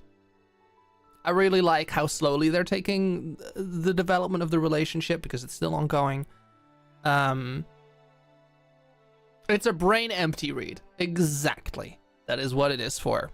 You just turn your brain off and you read it. So that if that is something that you're in the market for, there you go. I was blackmailed by the class's green tea bitch. Get right in peak, you. Get right up here and peak. Let's put you right there. I was blackmailed by the class's green tea bitch is a peak Yuri. It is about a both girls are goals, exactly. It is about a Gyaru who discovers, or at least thinks she discovers, that another girl in her class is secret. She discovers that this other girl is gay. Problem is, or no, not that this girl's gay. Hold on. Girl in this class is gay, is keeping it a secret because she has a very strict mother who is bigoted, right? So she is gay, keeping it a secret. Other girl in her class is just like, I know your secret. So she's just like, holy fuck, holy shit, holy fuck. Girl goes, come to the roof, right? Come to the roof with me, and I won't reveal your secret.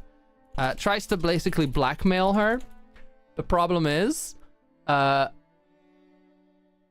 she doesn't have the right secret. She shot and she missed, but so she's blackmailing this girl with a secret that is not real and she doesn't give a shit about.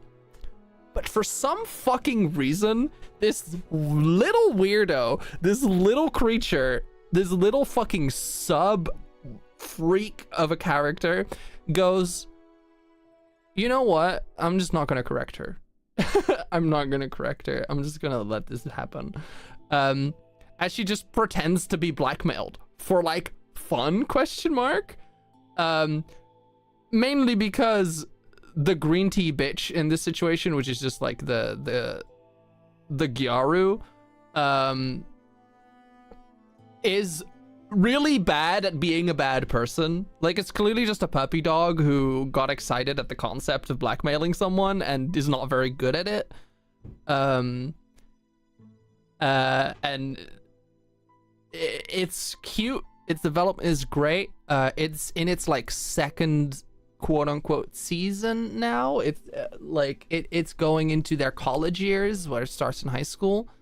They live together and they have very interesting and like fun writing about a healthy like BDSM relationship and like going into them like finding out their respective roles and what they want in a relationship and how to make their relationship exciting and their sex life healthy and good. And I really like the sobriety and grounded approach that they take to it.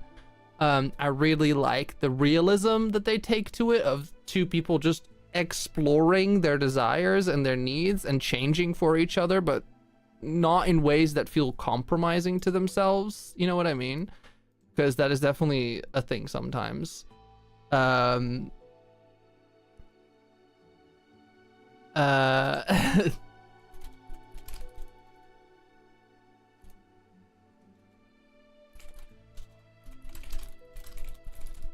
on, I had to be gay for a second. Sorry. Got women in my DMs. Don't worry about it. What's the name? That time I was blackmailed by the class's green tea bitch. A green tea bitch is apparently a woman who pretends to be pure and innocent, but is in fact manipulative and calculating. It's like a slang term. It's great. Highly recommend it. Give it a read. The art style's cute. The writing is cute. It's cute. Rina and Hinano is this is very much a just okay one. Cat girl and dog girl. Smooch, smooch, smooch. That's it. It's just a little ship. It's a little gimmick Yuri about a girl who's very much like a cat and a girl who's very much like a dog, and they clearly like each other, and that's all that it is by. A plain high school girl is circled by pretty girls. If you don't know what that means, a lot of Yuri will use like circle, especially like manhwa and stuff. No, I guess manga do it mostly. We'll use those circles to be like sexual thing, right? Like circle is like the euphemism censored version of sex stuff. This one is just a short thing. It's silly, it's goofy. I'm gonna put it in degenerate positive because it's not really a story. It's just like a few things, a few panels about a girl who's supposed to be plain even though she is not drawn that way.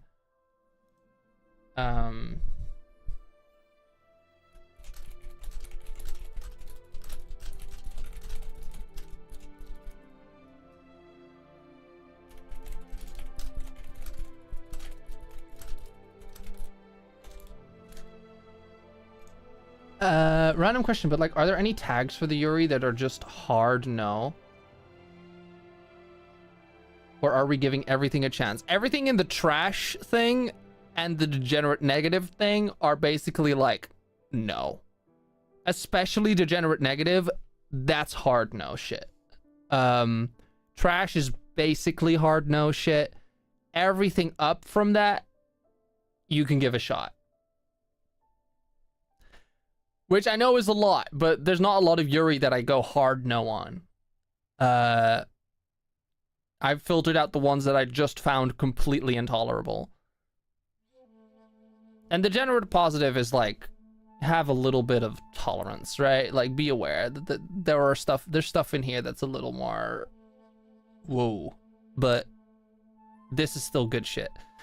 Everything below here I just don't think is worth doing. Except for things to watch out for. That I do recommend reading. My childhood friend goes meow under her skirt is about a girl who gets partially turned into a cat and tries to hide it. Very much just okay. Goes right there. I was worried I'd see sorry I'm not into Yuri there. Into the hard no. No, it's in degenerate positive.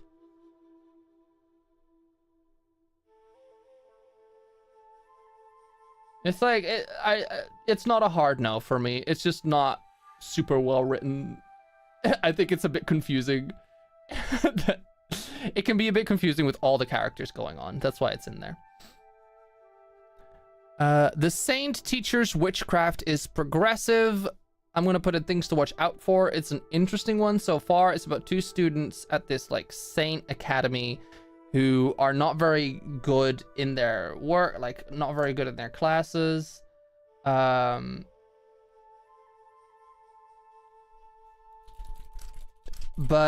they get taken in by this weird saint that lives on like the border in like a country that no one else wants to live in because it's so dangerous, but she's so powerful that they let her live there. Taken in by her, and she does the witchcraft in a completely different way that is much more to both of their liking as they kind of like try to navigate their new relationship with this strange tutor and their student that they already have. It's fun. I'm waiting to see where it goes. But so far it's fun. The Overworked Office Ladies Cafe Crush. I like everything that this artist makes. This mangaka is just really good. They make nothing that I'm like not a fan of. This is a one-shot though. The Overworked Office Ladies Cafe Crush. I'm pretty sure it's like a one-shot or a two-shot or something, but it's cute. It's short. Go check it out. My intern bullied me again. Hi, you're finally here. Let's put you somewhere, huh? Yeah, you're definitely not better than that. You're not better than that. Yeah, right there. My intern bullied me again is just a classic good one about this manager works at a game company who draws her and her intern in intimate situations. Her intern discovers it and uses it as blackmail to bully and dominate this woman in private. My Intern Bullied Me Again is a fun little SM kind of story of a weird dynamic that is all based on mutual interest and secret office romance, but make it kind of just read it. You'll like it.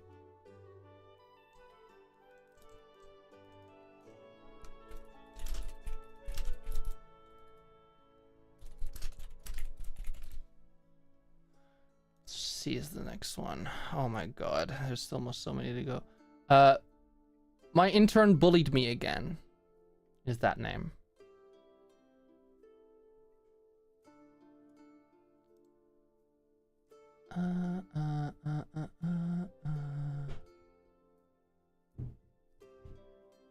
I'm gonna put this on Cannot Judge because there's only one episode out for it yet, so I haven't formed an opinion on it yet. Got it, man. Now I want to read The Real Her again. I think I know that one. The Real Her. Let me see. I can't find it really quickly. Can't find it very easily, but interesting.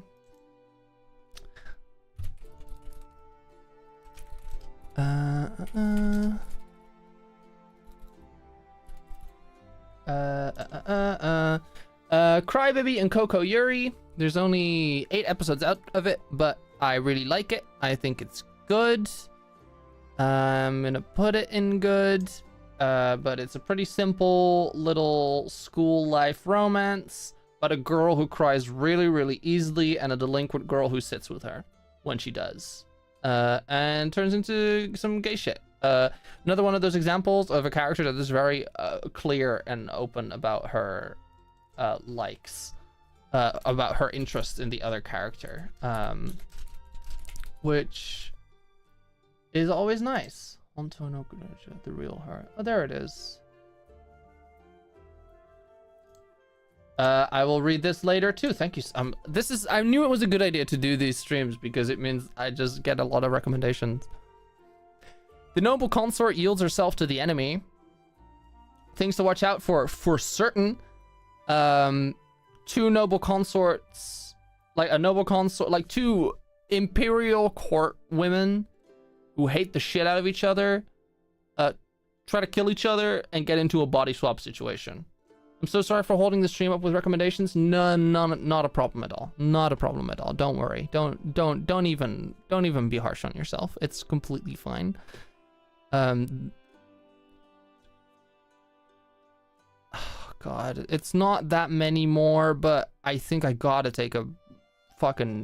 gotta call it soon though, because my voice is starting to get really tired and give out. So won't do too much more. But yeah, noble consort yields herself to the enemy. They try to kill each other. They body swap, and it changes everything. It's enemies to lovers, and they actually fucking hate each other. So if you're like that kind of stuff, definitely keep an eye on that one. Because it's pretty classic. What is this one about? Again, you.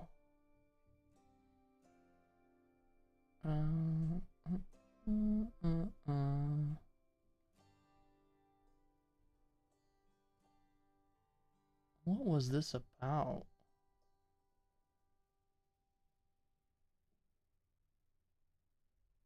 Time travel.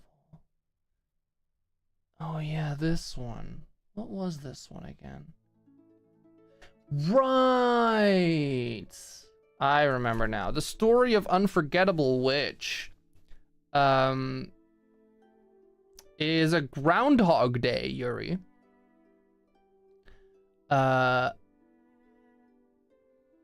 You remember the first series you said it was gonna be a two-parter? Nah, bitch, I was so wrong.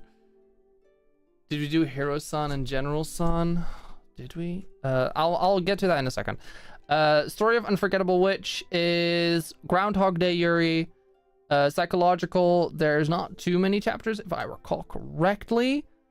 It's definitely an interesting read. It's definitely a fun concept, but I don't think it's worth really making a crazy recommendation out of. The Story of Unforgettable Witch is just a fun, weird time travel one, if that is something that you're interested in.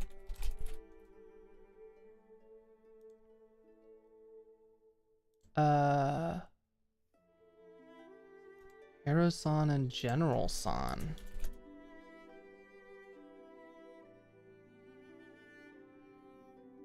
Was there another word for it?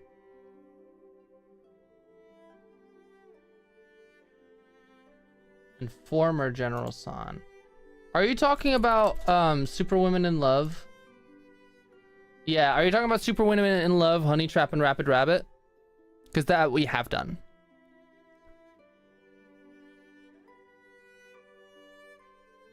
It's I think I put it in good, Yuri.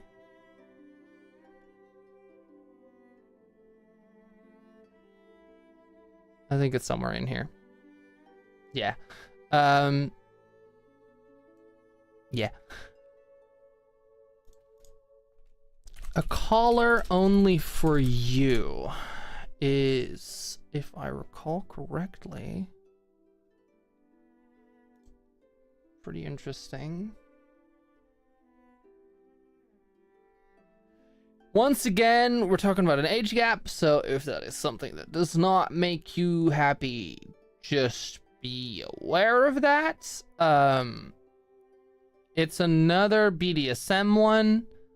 I accidentally picked up a high school girl who was passed out in front of my apartment. There are scars on her face, but such a beautiful girl really exists. How did she end up in my bed that night while I was taking care of this beautiful, mysterious girl?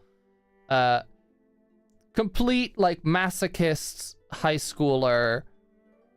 I'm gonna put it in degenerate positive because I think it has sincere promise and I think it's interesting, but it is very much like a specific type of content. So yeah, just keep that in mind, okay? Artificial temperature 36.7 degrees. Putting that in good, Yuri. Putting that right there in good, Yuri. Prisoner X Android. So there's this real fucked up prison, and our main character is like the daughter of the warden or something, who's extremely abusive to her because they make her live in the prison as a prisoner and then be called up for executions as if she was gonna be executed, but then left as the last one alive as like a power play. It's like a real fucked up situation. This person is in a really fucking fucked up situation and wants to be free, like, very badly. And then they start to employ sex robots, like sex androids, for prisoners in this prison as like a thing. But this girl, this woman who is living the worst life possible, is not interested in having a sexual relationship with this android. So every time that they come in, they just have to sit on the bed, and she just sits in the corner and doesn't look at him. Until the android, from out of her own accord, is like, can I touch you? Right? And like, can I hold you kind of thing. And through this relationship with this woman, starts developing a sense of autonomy and is just it's really interesting so far. I don't want to say too much. I think you should just read it. But it's a good android story. I love the way that the android is handled. It's really, really dark, but in a good, indulgent way, not in a obnoxious, this is torture porn kind of way. I really like it. Artificial temperature 36.7 degrees Celsius. Check it out. It's really good.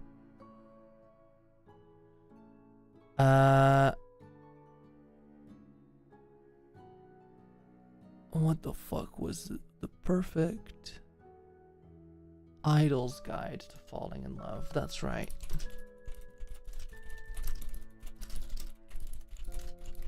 Perfect idol's guide to falling in love. AKA falling in love for real. I'm gonna put it on, keep an eye on it, because there's only like 4 translated chapters that I could find. It's about a big girl group that suddenly splits in 2. One of them is gonna, it's a big girl group, splits in 2. One of them is gonna stay cute and innocent and wholesome. The other one is gonna get a little more sexy with it. Leads of both groups have a little something going on. That's the idea. Keep an eye on it if the idol stuff is interesting to you, like gay idols. If so, get your paws on it. 4 more. Love Thy Neighbor is gonna go to peak. This story is so fucking good. It's kind of a toxic relationship. It's our main character is this college student who lives in really, really shitty apartment, like really shitty housing, where she can hear everything through the walls. And her neighbor was left by her gambling addicted husband. So she can just hear her like watching the same show through the walls and all that kind of stuff. And it's just like, God, like, feels sympathetic towards her. And then loan sharks like come at her door and start trying to break into the door. So what she does is she gets the neighbor to take shelter in her apartment. The loan sharks tear through her fucking apartment. So our main character is basically like, you can stay with me while this gets sorted out. And a fucked up sexual relationship blossoms from it between this like woman who's had a terrible life and a terrible husband and a terrible time, and this young college student who's really into her for some reason. And the fucked up Yuri that comes from it. It's dark, it's disturbing, it's erotica. Keep that in mind, it's erotica, but it's good. It's the good kind. Love Thy Neighbor. Go read it if you want to read something juicy, spicy.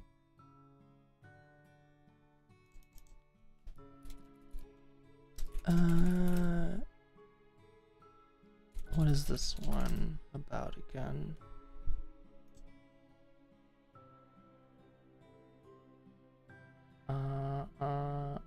I'm gonna put this in things to watch out for because there's only 2 chapters that I've read, but it's about a girl, Gokumon Nadeshiko, a descendant of a cursed family who's fated to devour monsters. A most beautiful girl born from the flames of cremation, her very being brings about dark omens. However, there is another girl who's mysterious and gorgeous. It's curse-based, it's supernatural Yuri. It's about a woman from a cursed bloodline. It hasn't gotten off the ground super much yet. There's only been 2 chapters that I've read. But it looks promising, it looks interesting. Keep an eye on it if you want. Red Dot is Degenerate Positive. It is a short series about 2 roommates. One of them is bigger. So there's a big girl and her very lesbian roommate. The big girl makes porn of herself masturbating and puts it on the internet, and her roommate finds that and watches it and cannot unsee that, but gets very concerned about the fact that she is obviously just throwing herself on the internet like that, and conflict and feelings arise from that discovery. It's interesting, it's short, it's spicy, it's erotica. And finally, my love for my roommate is one-sided. Is gonna go in good Yuri because it's cute. It's not gonna go very high up because it's just cute. But my love for my roommate as one-sided is just a nice little childhood friend to roommates to lovers story. It's I love a straight girl kind of story who is not very straight at all. Yeah,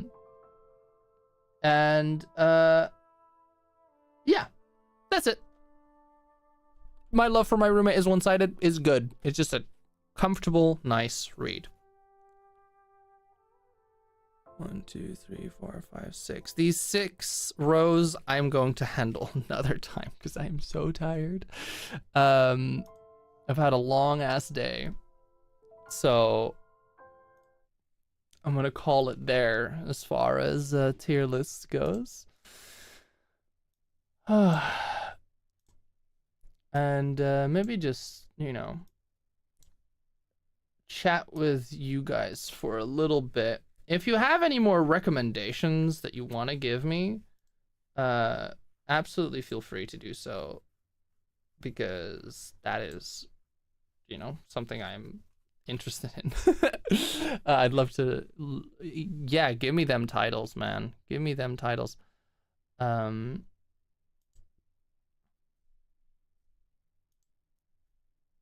Yeah, put them in the Discord so I can find them again. And you know what? I did say that I was gonna stick around and talk to you guys, but it's late and I'm so tired. I want to go to bed. So I'm gonna call it there, I think. I'm gonna call it there. Thank you all for coming out to the stream. Thank you all for hanging out. Thank you all for listening. Thank you for letting me ramble about Yuri for several hours once more. One more stream of this. Maybe 2. And then we'll be done. Promise.